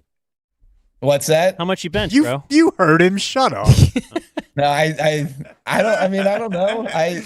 If there's anybody who knows, those short little arms, you could get anything up. See, it's harder to get it up with the long arms. Yeah, I was talking shit to one of my friends when I was younger because I was benching more than him because back in the day, like you thought that mattered, and his response was, "Well, yeah, alligator arms." He used a word that I can't use, I won't use anymore, but he used a word calling my arm short, essentially saying that I had an unfair advantage. So I've always remembered that. Yeah, they would fit perfectly with Marcus Simeon's hands. Yeah. Yeah. All right. Yeah. Well, you looked sick, which is why I texted you. I was like, are you okay? And this was the day you were on our show. And you said you were fine. It was just hot as hell. And then you were like, give me something to work in. And within 30 seconds, you had this worked in. This might be your finest work on our show, The Dumb Zone. It's sometimes little moments like that. They say baseball's a game of inches, and it seemed like that was a play of inches. Listen, you spend so much time thinking about the American League, it might feel like you only know about the American League, even with interleague play. I'm sure there is a matchup in the National League where inside. Jared took offense to just a comment that I put no thought into. That he might only know the American League focusing on the Rangers, and your ability to weave that in immediately was spectacular. Yeah, I mean, with there's no TV, there's no reporting, they don't play each other, so how would you ever? Yeah, right. How would you ever It's keep the track the one game a week of the Los Angeles Dodgers? Dan, when you were growing up, was it like, and this is not an age joke, right? But did you grow up in the era where it was like one game a week on NBC, or did you bypass? Are you young enough to where that was never the deal? Yeah, they had like Saturday game of the week or something. But that was like the only game that you were maybe going to be able to watch. Maybe they still had ESPN stuff, but we didn't have ESPN. So yeah. But yeah, generally it was that, and generally I knew about the American League. There you go. Because not the National League. Right. Herb Score wasn't talking about the National League. No, we wouldn't even get. And then when they went to interleague play, I remember bitching about that just because then, I get to see Barry Bonds like once every 3 years, perhaps. Like that was the weird rotation. Like Major League Baseball has effed up a lot, I think. And that was one of the I do think there are some people who still don't like interleague play. I do think they have finally gotten it right where you play everyone every year. Yeah, but. Yeah, I don't know if I'm nostalgic for things just because they were the way they were, but I kind of liked pitchers batting. I liked two leagues having a totally different rules. One color. You know, it's. Or I mean, I thought you were. You know, I mean, maybe... all right, Jared, we'll talk to you soon. Oh yeah. Hey, if anyone needs any funding for real estate investment properties, you can let me know. All right. Yeah. See you guys. Now, do we charge him for that? Yeah, it's a spot. That's right. Charge the charity. We would like to do some news. It'll be brought to us by Frankel and Frankel Personal Injury Attorneys. If you get into a wreck, call them immediately. The insurance companies will try to take advantage of you. Frankel and Frankel will fight for your life, rights. I don't know, maybe your life. Well, if you get in a wreck, your lights might not work. Might have been busted. They'll fight for those lights. That was good, Blake. And anyway, they've got the experience and knowledge to win in the courtroom. They will work tirelessly to maximize your outcome when you call 214 or 817, all threes. You won't talk to some idiot like Henry's not going to answer the phone. You're going to talk to a partner, like let's say Jake. Right, or a Dan. And I'm talking Mark or Scott Frankel or Gene Burkett. They got their act together. And they will help you when you are in that time of need. Thank you, Frankel and Frankel. And what's this? Oh, what's this over here? Oh, what's this little thing just sitting over here? This little piece of audio. So the news is not all that positive over the weekend. Obviously, there was a situation down in the Hill Country. I think at last check, they had it at 90 deaths, 27 from Camp Mystic, which was a all-girls youth camp down there. I did hear from a couple of listeners who were asking us, like, hey, didn't friend of the show Ted Emmerich say that he had a kid down at a camp somewhere in the Hill Country? And he did. She was not there. She was picked up a few weeks ago, but she was at that camp. That particular camp, wow. Very much in the path of that flood. So my wife is so into this story. I don't think this is like betraying our confidence or like relationship at all, but my wife had a really hard time with it to a point where I was like, maybe you should stop. Oh yeah, no, it's not like my wife is loving it. No, I know. I just think she was just like really depressed. Last night, right after we all talked, I never know what to believe on Twitter. For instance, and I'm just thinking Twitter now is a place where you can have instant conspiracy theories and jokes. Things that would take a little while before, you can have it within moments. And I liken this to the 9/11 bit where somebody was saying somebody on like the 100th floor rode the rubble down and they actually lived. Mm-hmm. And it turned out that's BS. That did not happen. But we all kind of believed it because I read it on Twitter. And last night we learned, and I got to go break this news to her, but I said, I'm not sure if it's true or not, that they just found like 2 kids like 30 feet high in a tree, like because the water had risen up and they just climbed up in a tree. And they were holding on to the tree for like 24 hours. Yeah. And then she couldn't find it on the news feed, and so we weren't really sure. And I gave her my analogy of 9/11, and then she found, like, she kept refreshing her phone and was like, "It's real. They found 2 girls in a tree, and then they were holding it. Like, how did they stayed awake, holding onto the branch for 20? Like, imagine that." Well, I think it was fake. What? It was? I think so. She told me it was real. Yeah, I mean, I'm the one who told you it was real. Now, at the time, it had just hit. Because, like I said, so now, somewhere here's the thing. She's not on Twitter and stuff, so she's just refreshing Chrome or Safari or something. There's definitely a woman who was rescued 20 miles away. She was clinging to a tree for hours. That was okay. Okay, that's what she read then. She said Okay, it was good. like miles away. All right. There was a lady. There was a lot of awesome. Okay, but it rescue isn't stories. 2 of the girls from But the this, camp. like, there were that one was false. the 2 little girl Oh. miracle thing. That one, I think, was not. Well, I'm not going to tell her. She was so happy about the whole. Yeah, that's fine. So we, as a show, you really, we're donating some money, and we're going to put that in the show notes. It's just from what the Dallas Morning News has, the general fund they have down there. Okay, because I also saw a story indicating like some of the people there were like, hey, donate to something that's like already an established organization, because there's a lot of scammy pop-up things that are actually just trying to get you to donate. And they're pocketing it. I'm going to trust. Which seems a little extra bad. Like if you are oh my gosh, you're a thief, you're kind of bad and stuff, right? But all that one looks feels a little extra dirty.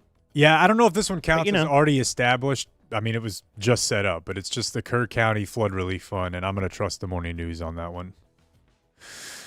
And then move on, because that's really all you can do.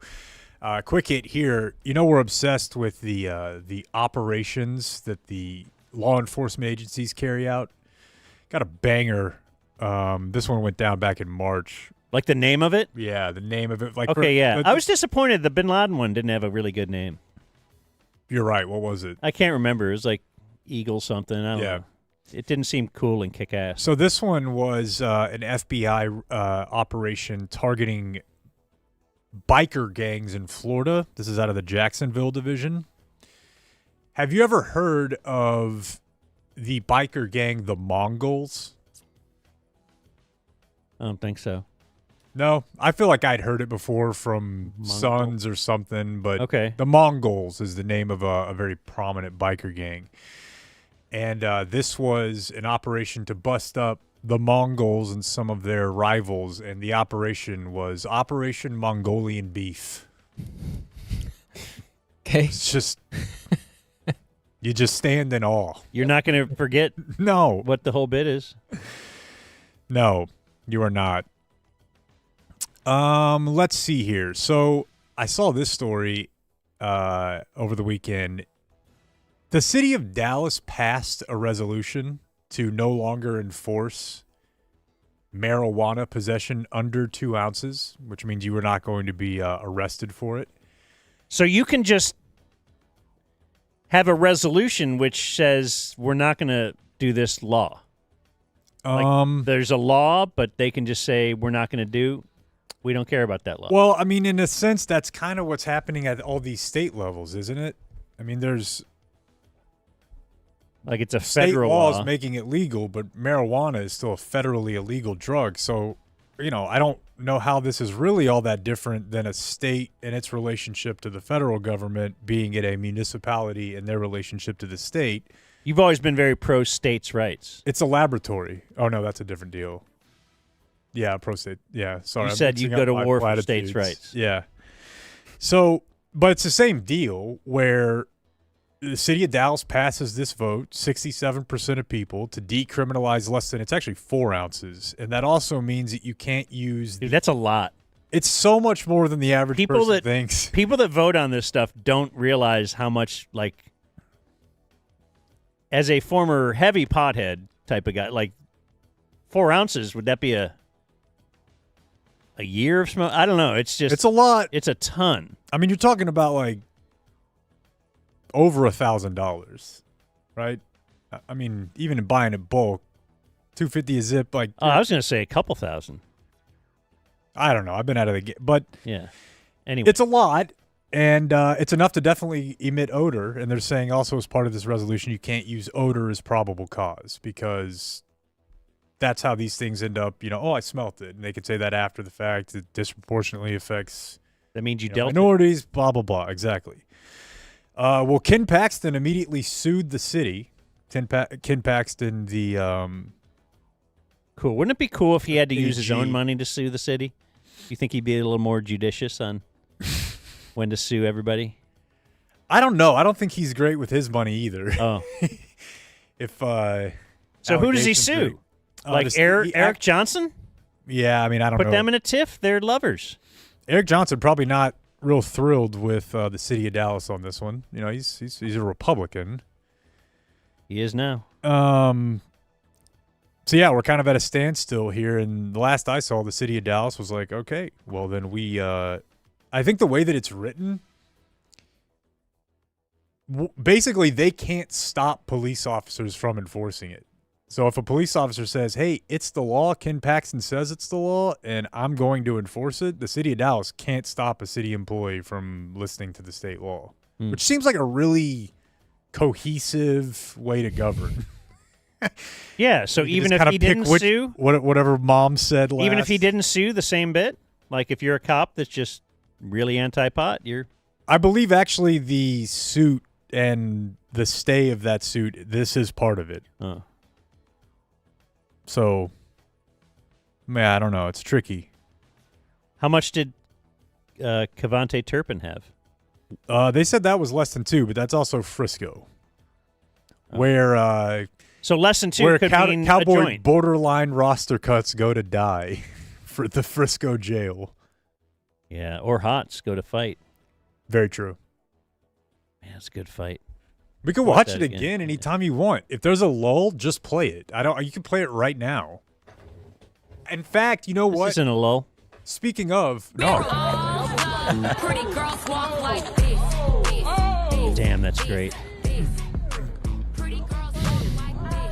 So who got this original video? The guy hooping and hollering. Yeah, there's a bunch of dudes watching. Hey, can you get her? Can you get Blue Green? That's what I meant to text you that over the weekend, but can I get her last weekend on the show? Not biblically. Oh, okay. Yeah, I probably have a better chance getting her on the show than I would like anyone involved, but she's clearly like our fighter. What's this goofy ass dude doing trying to break it up? I don't know. These chicks don't need to be fighting. Yeah, I need one of these girls on. But yeah, preferably the enforcer. What do you think, Blake? I'll try. He's not even going to try. Has Angelo spent any money? Not yet. Okay. I'm almost thinking he forgot the PIN code. No, it has to have a PIN. It's a debit card. That's okay. He'll Can't run it. text you right the second he tries. What if you forgot my number? Well, then your life is improved. But he's got it saved. No, then there's just $100 out there not being used. Like Bitcoin. He just goes crazy. Did you see that we had Epstein news today, Dan? Today? Yeah. It's that there's no news. Oh, So cool. you may remember that when Trump got elected and it was Kash Patel at the FBI. By the way, what's going on with that guy's face? Is anybody else asking this question? Yeah, he's got resting mad face. I don't think it's a lazy eye, but if there's anyways. So you've got Kash Patel and then you've got Pam Bondi, the Attorney General of the United States. Hey, we're going to let you know all you've ever wanted to know about the financier Jeffrey Epstein, all of his files, the images, the black books, the names. Because that's what they were writing on. They were the Pizzagate. They had solved this pedo ring. Well, they put out a memo today, basically that, hey, there's really no evidence of a client list of associates that he had blackmailed. So, sorry. Nothing happened. But that's what they were all yelling about before, though, that they wrote it into office. There definitely is something that everybody's been hiding from us. I still think there is. They had for a while been saying that the delay was because there were tens of thousands of videos within the files that obviously have minors, right? And it's like, okay, well, what does that mean? We don't want those.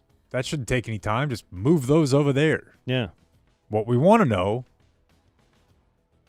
was how many times Trump fucked a child. I mean, that's all anybody wants to know. And you're never going to know that, whether it happened or not. It's... And I want to know, this is just the new JFK, where they'll bullshit us about this for the next 4 decades. And then when the time comes when you're allowed to release that, they'll delay that too. Yeah. That's all it is. Yeah. It's too bad. Yeah, I want to know if Clinton was doing it. I want to know if Bill Gates was doing it. I want to know if Trump was doing it. I want to know everybody. But the problem is all those people are going to be in power at certain different times, so they all don't want you to know it. Yeah. So, yeah, I think there's people on both sides that are. I think that have been on there is that a island. small chance that, do you know about RFK Jr.'s notebook when he was boning a lot? Yeah, isn't that how his ex-wife or somebody caught him because he was bragging about it in there? Yeah, and then they had a peaceful divorce, and he took care of her afterward. She hung herself in the garage after she found out that he had sex with 200 women in a year and kept notes on how far and what act he did with all of them. Boy, there's a drive-by ADD guy. Wait, what were we talking about before that? How did I get distracted by that, speaking of ADD? I don't know. It's a Kemp spin, though, yeah? No, it wasn't. Let's This watch the fight. girls fight again. Oh, my God. Which is the one that I want to marry?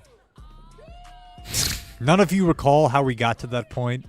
I had a good point, but now it's gone, and you guys are just so distracted by these broads. You're the one who said I did, and play anytime. I've introduced a monster. Henry's Just leaning lifting over. up ladies by their hair is amazing.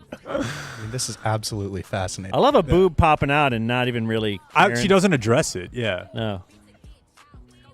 But she certainly will topple wearing those high heels. The girl in the blue is 3 for 3 on her hits. Yeah, she makes it count, too. Okay, something, RFK. Where did you start? What was the beginning? Well, the Trump thing. Trump, Epstein. The list or whatever. I think there's a chance with Bill Clinton that he has under lock and key with a trusted individual. Hey, this can go out, either when Hillary dies or when I die, Chelsea be damned. I think you might get a here's everyone I nailed from Bill Clinton. Because he's really into himself. And I could see him wanting everyone to know, Yeah, but all these guys are except Trump, into what's my legacy? Maybe Trump is too. But what if, what are people going to think of me in the future? Yeah, that's true. And maybe Slick Willie wants it to be more about he could balance the budget on a notepad rather than him posthumously telling you I had sex with the king of Saudi Arabia's wife or something. Yeah, it's pretty good Clinton, dude. It was not good. Oh, I thought it was what great. It was not good. Do Arnold. There's only one Arnold, bro. That's right.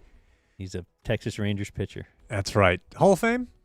Probably. Of the Texas Rangers Hall of Fame variety? No. I think there was a conversation. Derek Holland? No. And does being anti-trans make it more likely? All right, there's your news. Let's find out what happened today.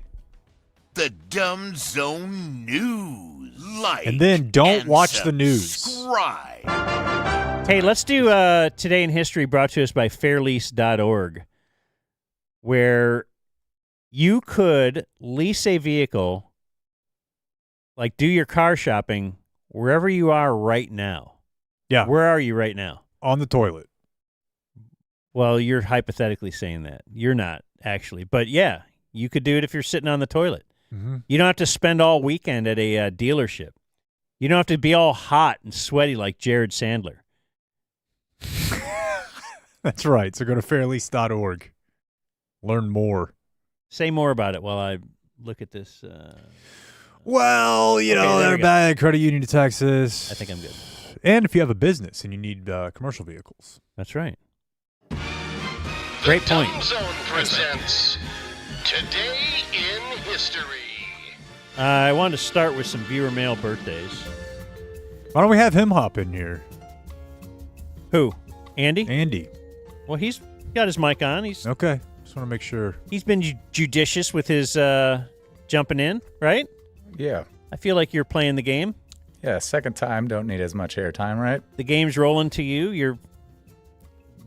It feels like when you have a pointed timely comment, you're putting it in there. I'd say, yeah, good. One of the top sit-ins we've had. Andy here. That's how you get invited back, right there. So we had a few of them while we were gone. I'll go through those. Bracket Dan is my Cliff Harris birthday. My leaders are Dan doing life things that are really easier for all involved, like Christmas present opening at noon on Christmas Day.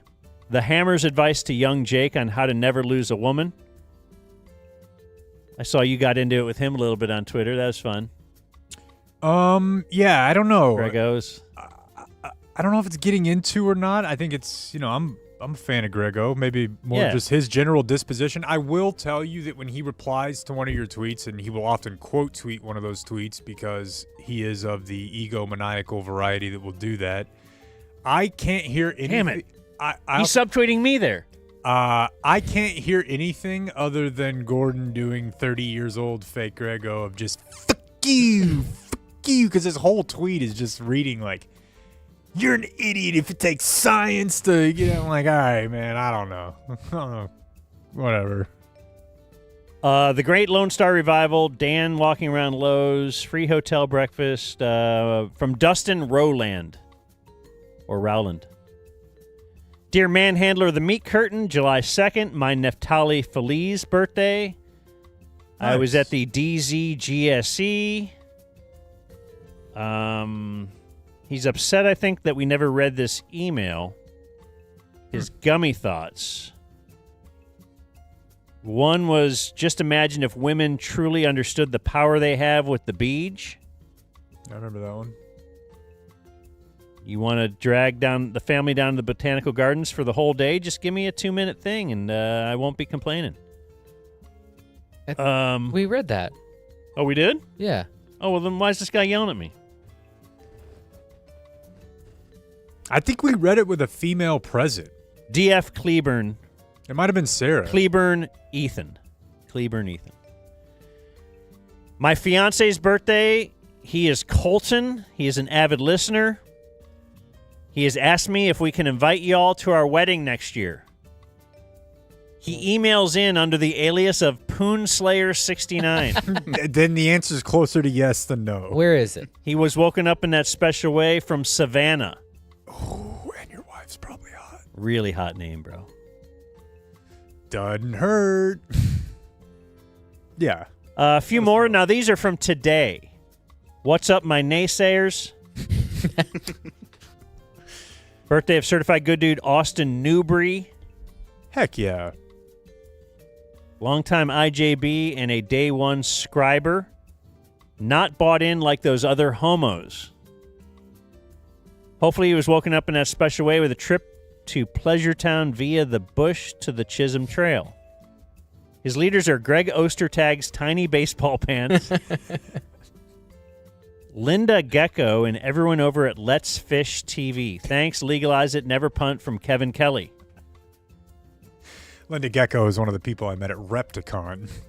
Dear presider of the Whole Insider. Have we had that before? Happy birthday to my daughter, first birthday, Eleonora Josephine. Seems pretty great. I'm a Jill Biden doctor and a member of the Colin with 1L Club. Man. I think we have the numbers to take on the Blake Jones Facebook army for supremacy. Wife's picture is below. You know, Dan, I remember the old Dan. The guy who would demand Major League Baseball teams have enough bobbleheads for every fan on that day.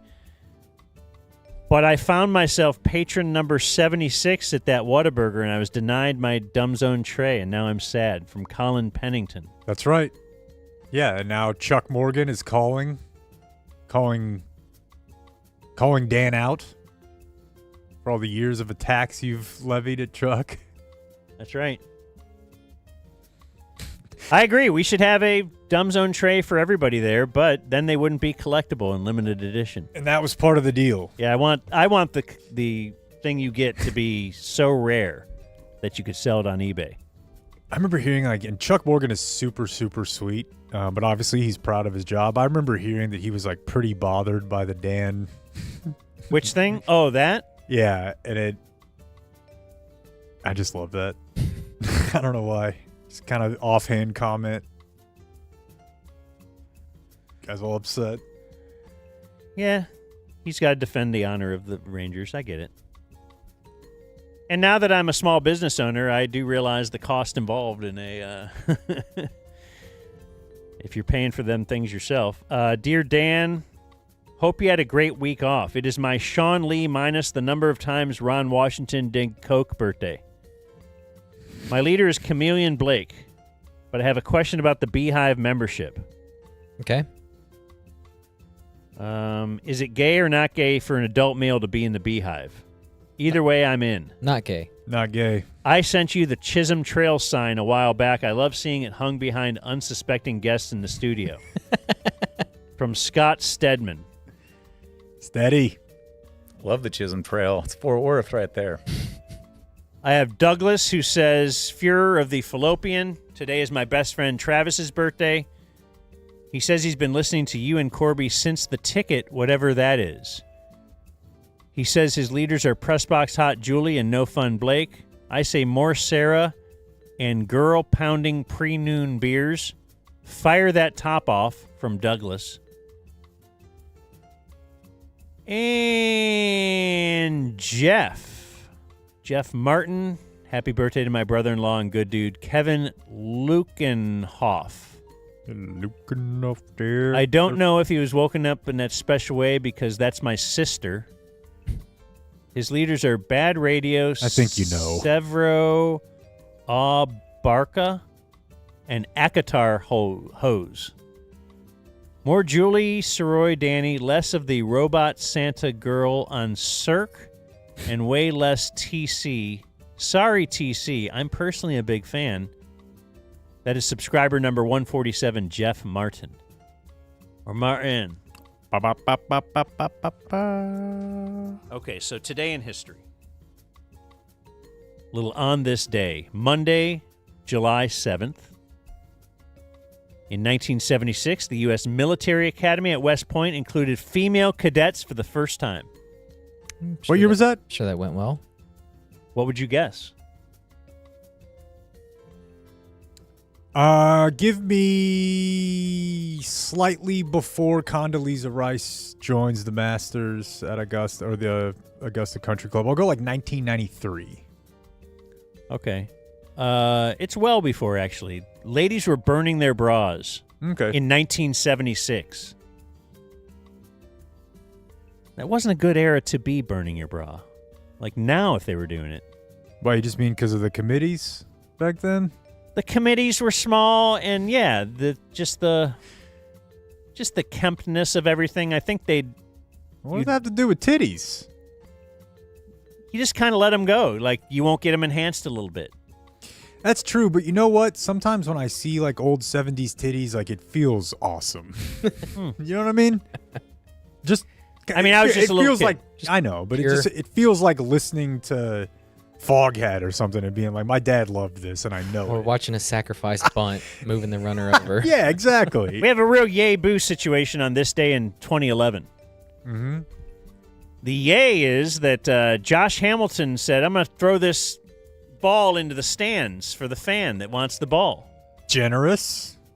The boo is that fan was Shannon Stone. He was kind of drunk and he fell trying to catch the ball over the thing and died. Well, but the good news is got a statue. That they put up a statue and everyone was very respectful about it. Well, and respectfully loving their Lone Star beer and stacking them up all right on that statue. That's what he would have wanted. Of course. Boy, that's one thing I want us to have a full gummy thought on what you would have wanted. I thought a lot about it.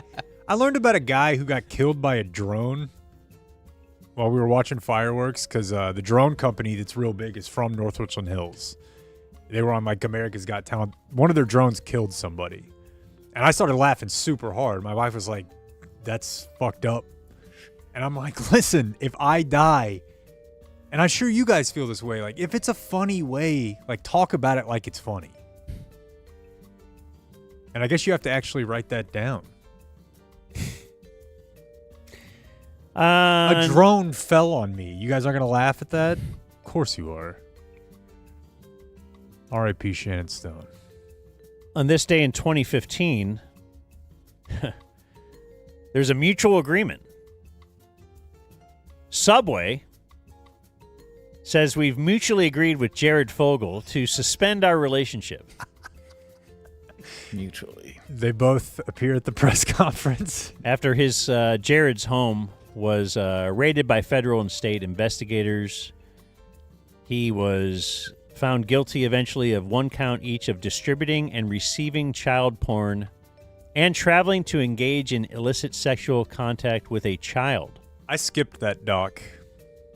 I think I watched one episode maybe or a few minutes, and you know, when you got little kids. And on this day in 2016, Micah Johnson, who was an Army veteran who served in Afghanistan, so that's good, right? That's a yay. Oh, yeah. But he then opens fire on Dallas police, killing 5 officers in, I guess what he said is an act of vengeance for the fatal police shootings of black men. The attack ended with Johnson being killed by a bomb delivered by a police robot. Are you okay? Yeah, are you doing all right? Yeah, I'm just... You do look choked up. You do look jacked. Yeah? Yeah. Thanks, bro. How do you like my head depth? The hat looks good. I feel like it's He looks perfect. jacked. Like that shirt's gripping. But anyways. Police robot bomb death's pretty funny. It is. Thank you, Game Day Men's Health. It is funny, for jacking but me up. The problem is like the key to something in wealth. I think it's probably hard as a family to celebrate someone comically in a humorous mode if they've killed police officers. Yeah, how he got there, definitely not funny, but So child porn also, like, we're finding your levels. Right. New Jake doesn't find these 2 things funny. Well, this is what took Luca Day away, really. It really is. And I thought Luca Day was tomorrow, but it was yesterday. Oh, it was yesterday? Mm-hmm. I thought it was tomorrow. No, because as I said, is it still celebrated tomorrow's here? Leon Let Day. Yeah, what did we do yesterday? You couldn't feel the energy? No. In the air? So in L.A. it could be 7/7. Yeah, unless like Rodney King did something. I don't know. They got a lot of stuff going on out there. Yeah. We had so little that we immediately gave him a day. Couple interesting weddings on this day in 2007. Ava Longoria marries Tony Parker. Is the LA traffic thing real? Like the ice thing? Yeah. It looks real. No. Why are you guys Which part? believing everything on Twitter? I'm talking about the part going on right now. They were saying, like, he's seen pictures that say Look, there's no traffic no more anymore. traffic They in LA. reported everybody. Yeah, like Sunday at 2 or whatever. Yeah. Okay. Yeah. I thought you were talking about what I'm watching right now, which is a raid on the freeway. Just stop looking at Twitter for any political stuff, dude. It's going to be all over the place. I don't go there for that, but I see it. Just believe what you think is right. That's all that matters. There's no traffic in LA anymore. You know why? It's funnier You to saw me a that picture. way. Yes. Got rid of all the Mexicans. All right, here we go. Oh, look at them. Oh, yeah. So, okay, weddings on this day. We also have 2001, Drew Barrymore marries Tom Green. And on this day in 1946, and you just wonder, how big were they? He was 21 years old. She was 18. She is Rosalind Smith. She marries Jimmy Carter, who would in the future be president. Yeah, is it Benjamin Button? Were they huge then? Yeah, were they? But they shrunk to this incredibly small form. Their final form was very small. They lived in a little dollhouse. All the work, all the generosity, just the service, and it's. Remember when it looked like he was in fake Dr. Joe Biden's hand? I love that picture. Celebrity birthdays today include former Ranger Nathaniel Lowe, 30. Former Ranger. He's better than Jake Berger. Right now, it's looking that way. Former Ranger and former Indian Len Barker, 70. Threw a perfect game, folks. I could have seen it. Well, I did see it on TV. May 15th. Former Ranger Brandon McCarthy is 42. I had something in common with him. Do you guys remember? I'm pretty sure he was the one that we had him on the show, and he was a guy who would wake up at 2 p.m. on a Saturday. Or whatever. Like, he just loved to wake up late, sleep forever. That used to hang be out, me. man. Used to be me. Chuck Knobloch is 57. Or as Caitlin would say, no block, but she doesn't know what she's talking about. And it says here, Kempspin. It's just the Olbermann mom thing. Throwing the ball and hitting her in the face? Yeah, it's very funny. No, I thought he got arrested in Houston for like beating his wife too. Nice. We have a challenger has entered the arena. He's an Aggie, so. Oh, is he? I never knew that. Yeah. What are you? An Aggie. Oh, okay. So you're Aaron Dirty Laundry, yeah. Yeah, I thought you want to hide that. Ha. Yeah. All right, this guy I'm about to mention had a sideline incident. And see if you can tell me, Jake. 51-year-old Diallo Burks. He's one of the classiest guys we got on the team. I think you're ought to be suspended for making a bogus phone call like that. He put a pitchfork into a guy's mom on the sideline. Yeah. You want to play that audio? If I can find it. Chase Claypool is 27 and announced to the league that he's working out, ready to roll. Never really recovered from that first down celebration. Where was that? It was Pittsburgh was losing to Minnesota, I think, and they needed a touchdown. 40 seconds left. He catches a pass over the middle. He's tackled, and instead of giving the ball to the ref to get it spiked, he signals first down with it. Very rough. He was traded pretty soon after that. Yeah, I can't help you guys. I really liked him. You know? It's not in here. Him, Sweaty Jen Olsen guy calling Norm and telling him he's gay is in here, but... Yeah, that's weird. Joe Burke's one of the Did you search Coach Joe? guys. I did. Oh, you did? I did. Because I searched it and I found it right here. Oh. I have said to you guys before, there's some sort of Dropbox syncing issue. To argue about it now. So you're just saying it's not your fault? Are we done? Jesus. With what? The show? I don't know if it's my fault or not. Those are some UFC style punches when they're on the ground right there. That one right there, yeah, that does feel. It always feels very toddlery, like. Yeah, it does. Yeah. Oh, man, that's 2 minutes. I don't know if I can do that. It's worth it. You think? I do. I think it's one of the more underrated pieces of ticket audio. Okay, this is when Coach Joe was doing a call-in show years ago. Hey, good to be with you. First time, long time. Made it out to the game this weekend. Took my elderly mother and 2 brothers. Should we note this is arena they football? Put my dad away a while ago. So now, well, I guess that's for another time in another place. But anyway, I'm kind of the patriarch in the family now. And I was really amazed. You really can go out and experience some arena football for a family of 4 for under $100. And you can't go to any other sporting event in town for that, can you? Oh, no, you sure can. Now, very important for the prank phone caller, you have sucked him in now. You've given him some compliments. You're saying something good about the organization. And free spot. They're now at ease with you, and they're not going to feel it coming. And I wanted to make a comment about, I think his name's Diallo Burks, the wide receiver. Correct, number 88, the other number 88. Exactly.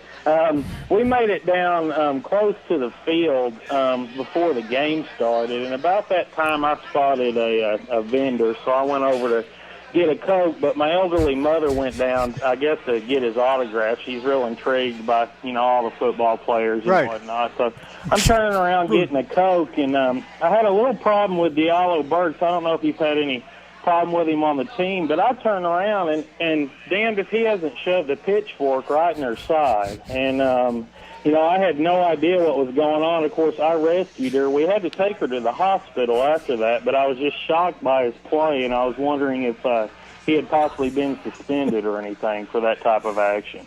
Well, I think you should be. All right, now before we get to his answer, the incredible thing here is the guy doing the prank expected, I'm going to get cut off right after that. And he can't believe he's still talking. Yeah. So he's like, well, then I took her to the hospital, and then I'm wondering what your comment. Like, that's the point where the board operator, whoever's supposed to hang up on the guy right away. Yeah. And then Coach Joe can be like, oh, this prankster, this is terrible and whatnot. But he didn't do that, and more power to that board op. That's so great that they didn't. But Coach Joe's response is also very funny. And, I had no idea what was going on. Of course, I rescued her. We had to take her. Of course I rescued her. I mean, she's my elderly she's dying. She's got a pitchfork wound. What did you think? I was just going to finish the Coke? The hospital after that, but I was just shocked by his play, and I was wondering if he had possibly been suspended or anything for that type of action. Well, I think you should be suspended for calling in and giving such a bogus conversation. Diallo Burks is one of the classiest guys we've got on the team. I love his. Then he's going to defend him like. Now, if you were to list 1 through 50, all the guys who would stick a pitchfork into anybody, that guy's right at the bottom.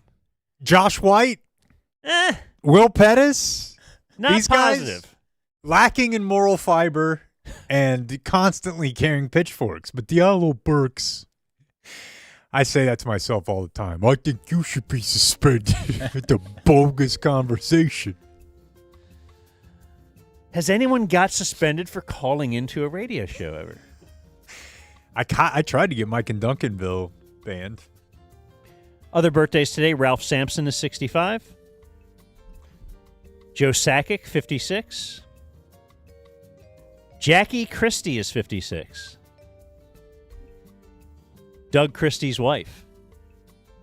I think they were in the news recently. Because she was weighing his balls? Yeah, that story got some life again. Shelley Duvall is 76. She's from The Shining, and she's from Fort Worth. Jessica Hahn is 66. She was in a sex scandal with televangelist Jim Baker. Oh, yeah, that's good. Back in the old days. We have some music birthdays. Well, you know what? I'm going to end with that. Jim Gaffigan is 59, comedian. Yeah. Hot Pockets and stuff. I don't know.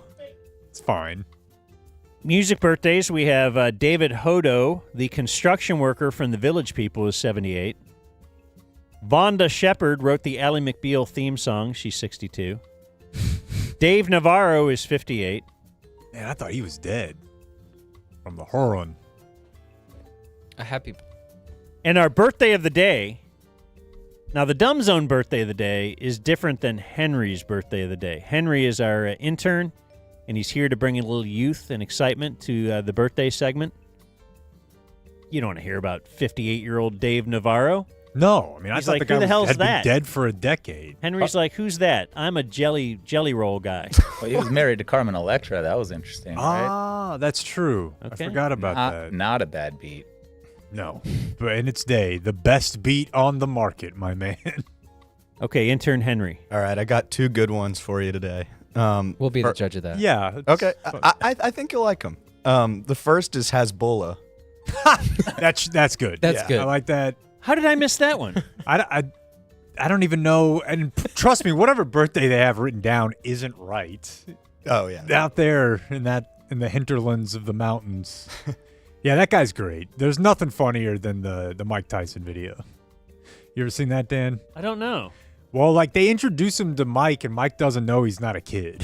So he's like messing with him in his face, and he's rubbing on him and picking him up and holding him upside down. I remember Luca meeting him. Also very funny. Yeah. But yeah, they kind of had to tell Mike, like, this dude's 40. Like, it's not okay. Apparently, he's only like 22. Is he? Yeah. He's at least an adult. Okay, that's a good one. You were right. And then the other one I got is the Birdman, Chris Anderson. That's good. Yeah. He was awesome. I have a Kim spin for that. No way. And it's, these guys got crazy hair, crazy tattoos. I saw a TikTok, they do the TikTok mixtapes of like spare players. I saw a Birdman one the other day that made me so happy. Fun player. But he got like maybe catfished, but it was by like an underage girl. He was on Dateline. And he was, while in the NBA, I think flirting with a maybe non-existent high schooler. What do you got, Blake? Anything? I'm just writing So he Chris was Anderson on the list. of the NBA. What? He was the Manti Te'o of the It was something kind of like that. Let's see. It's just ABC News insane. has it. It was a catfishing scheme out of Canada. Oh, that is right. Yeah, it was. Okay. Yeah, he thought he was talking to some girl in Canada, and she ended up being like, not the person that thought he was talking to. Yep. It's a tough one. But our birthday of the day, Ringo Starr, 85. We know his drummer. Will George text him? You think George still has his number? I think he has a number. Like not his personally? Like his yeah. people or something? Like, the thing is, Ringo Starr would recognize George if he saw him in person. Right? I think so. You were the 100%. drummer for my band. They toured. Yeah. Born on this day, now dead, Robert A. Heinlein, science fiction writer. Satchel Paige, who probably wasn't really good friends with Larry Robinson. And Otto Rohwedder. He invented the bread slicing machine. Hero. I think before you used to just have a knife and you just have to do each one individually. Now this is a machine. Okay. I know that's what you're asking. Like, what'd they do? Just rip it apart with their hands? Like, no, they... Well, because people always say, like, the greatest thing since sliced bread. And I always thought that sounded funny to me because if you handed me a loaf of bread, I pretty quickly would figure the slice thing out. I'd open it. Like, just the bread. I'd be like, all right, Probably well, great. I can do something here. But it seems like the phrase should be the greatest thing since such and such's invention, whatever his name is. And we have dead on this day, still dead. In 1865, Mary Surratt, the first woman executed by the U.S. government. I tell my daughters that. You too could be executed. She apparently was part of the plot to assassinate Abraham Lincoln. So they hung her by her neck. Probably in public, right? Oh, yeah. And then they left her hanging there for all to see, just in case you were thinking about doing something. Yeah, probably not, actually. When did we stop that? Oddly enough, I feel like they probably did leave the male bodies and probably didn't leave the female bodies. Oh, because necrophilia? I mean, I don't know that it was a huge concern, but it was at least out there. And died on this day in 2006, Syd Barrett. He was the original Pink Floyd guy. And that was Today in History. Closing remarks brought to us by Game Day Men's Health. GameDayMen'sHealth.com. Headed there now. Go get 10% off your TRT for life. You could do IV therapy, vitamin therapy. They're the all title sorts. sponsor of our studio. They are. All this here used to be a field. Actually, used to be like a conference room. And it's now a studio, thanks to Game Day Men's Health. The key to muscles and wealth. Game Day Men's Health. People are saying I look jacked. You do. People are talking. You look good today. Girls are talking. Look like Andy. Yeah, the black shirt. Makes Your you head's look proportionate lean. to the rest of your body, unlike me. The head depth is, since I've been going to Game Day Men's Health, so many people have commented on the depth of my head. They've said you give. So Andy is here for closing remarks. You weren't here for closing remarks when Jake was here, so what do you want to tell Jake? Yeah, so last time we discussed my older Brazilian wife. We covered that. She's 16 years older than me. Holy. Weren't we discussing whether or not I could handle that? Yeah. Oh, that's you? At the Okay, the then, Cowboy stream, we were fantastic. kind of talking about the Latina that can be kind of domineering, So there was a topic that happened to me this weekend that I was like, this would be perfect to bring to the show, but she 86 that, so I'm sure you guys have those conversations. You don't with your tell us wife. that. Can't say You don't that. tell us I know, that. I know. It was gonna be juicy. So I You don't keep saying. But take a different That's route. what you're dealing with. She Weird. makes the rules. Yeah. Yeah, guys Dan, have you to can't have handle those this. He just said conversations with your wife. okay. Yeah. You gonna fall in line? How do you meet this lady? Yeah, she won't even watch this either. But yeah, it's like your problem. If it gets back to her, I'll be in deep shit. Yeah. So, yeah, to Dan's question. She was my first boss out of college at where I work. So how old are you? 36 At the time. 23. Well, I started like 23. Yeah. So 23 and like 38. She's like 39, 38. Yeah, 38, something like that. Yeah. Damn. Yeah. Unbelievable. And you're like, I got a hot boss. Yeah. With an accent, Brazilian accent. And did you start dating her while she's your boss? No, so I was like, And if he did, he ain't about to tell you. I was a temp for like a year and then got hired full time. So typically we would go to like some on the border or something lame for like a lunch or dinner, So I had a good buddy that I worked with. I told him, hey, go tell Raquel, I don't want to go there. Let's go to Fox and Hound, the old one in Fort Worth, So he tells her, change the plans. She sends out the group email. We go downtown, start drinking. My parents come in. I grew up in Flower Mound. They just drive down, and we're all drinking and partying. My dad's like, your boss is like really into you. And I'm like, yeah, watch this. And then the rest is history after that. I love it. Yeah. Did that help you get like a better pay raise or pay rate? No, it was a different role. It was not under her anymore, but she still works I know. there. Okay. I still work there. So different areas, but been there for like 15 years. So no problem. You're still there. Yeah. So, Okay. So is she. She's still above me in like ranking, How? So you started dating then, and how long till you get married? We got married really late. So we had a daughter. She's 8, but Out of wedlock? oh yeah, Unbelievable. We were living in total sin, Dan. Uh-huh. Total sin. And then we got married like 4 years ago. I should get that right. I don't know, a couple years ago. Why? I don't know. She wasn't pressuring it at all. That's why it took forever. I just. You're just like, whatever. This is all going great. Yeah. Like, yeah. wouldn't you be It was- worried? I wanted to do it. Yeah. You wanted to get married. Yeah. Because I would be worried that, hey, this is going well. If we actually do something official, we'll break up a month from then. Yeah, but You've heard as of you that. said, the wedding does. It's Marriage not what doesn't changes change things, things. They already had a kid. Kids change. So really, you're just getting like a big thing. No, that was a concern. It did not help on taxes, so kind of wish we would have not got married. You know. Wow, you always for would that. think it's the other way around. Yeah. Yeah. We definitely saved whenever we started filing jointly. Like, for sure. Yeah, but Yeah. he's saying no go. Not for us.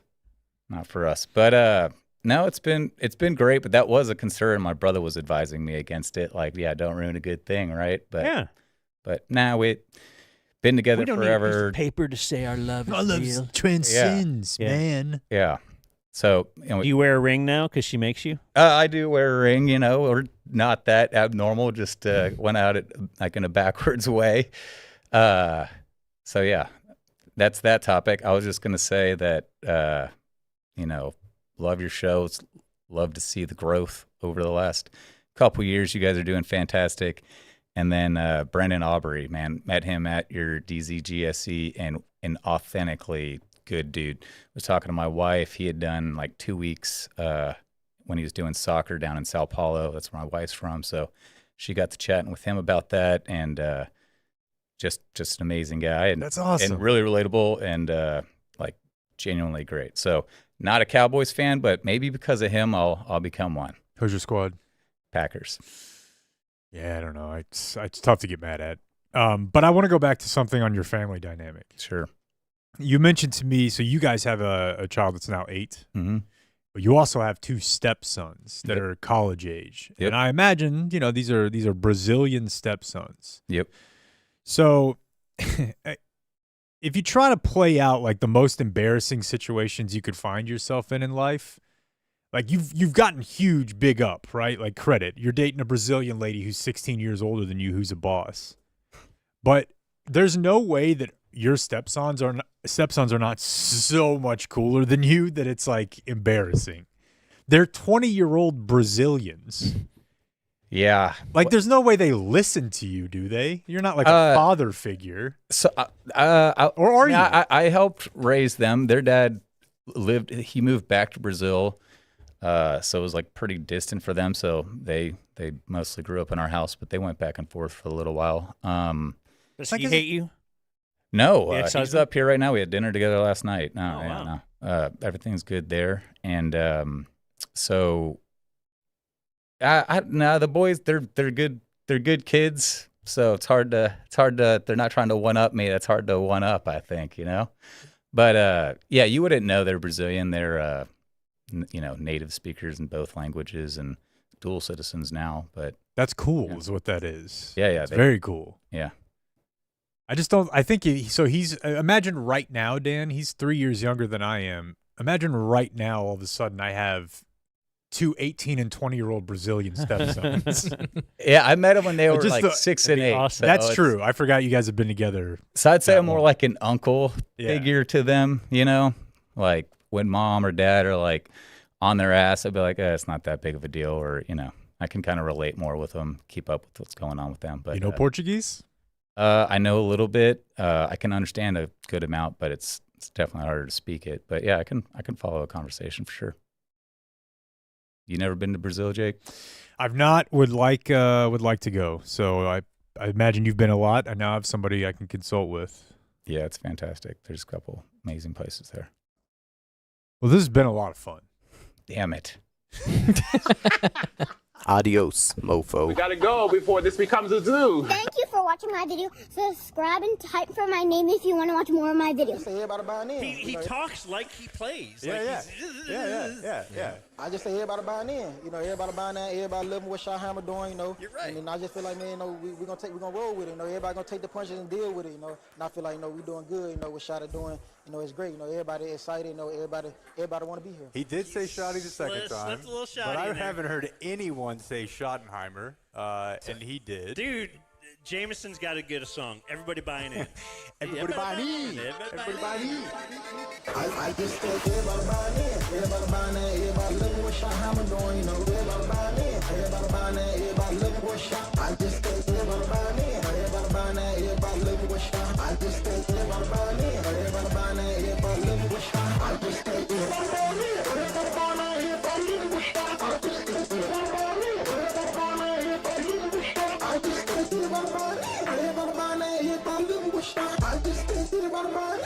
Everybody buying that, everybody living with shot. I just think everybody buying that, everybody buying that, everybody living with shot. I just think everybody buying that, everybody buying that, everybody living with shot. We gon' roll with it. I gon' take the punches and deal with it. And I feel like, we doing good, what shot is doing. Everybody excited, we gon' roll with it. I gon' take the punches and deal with it. And I feel like, we doing good, what shot is doing. Everybody excited, I just think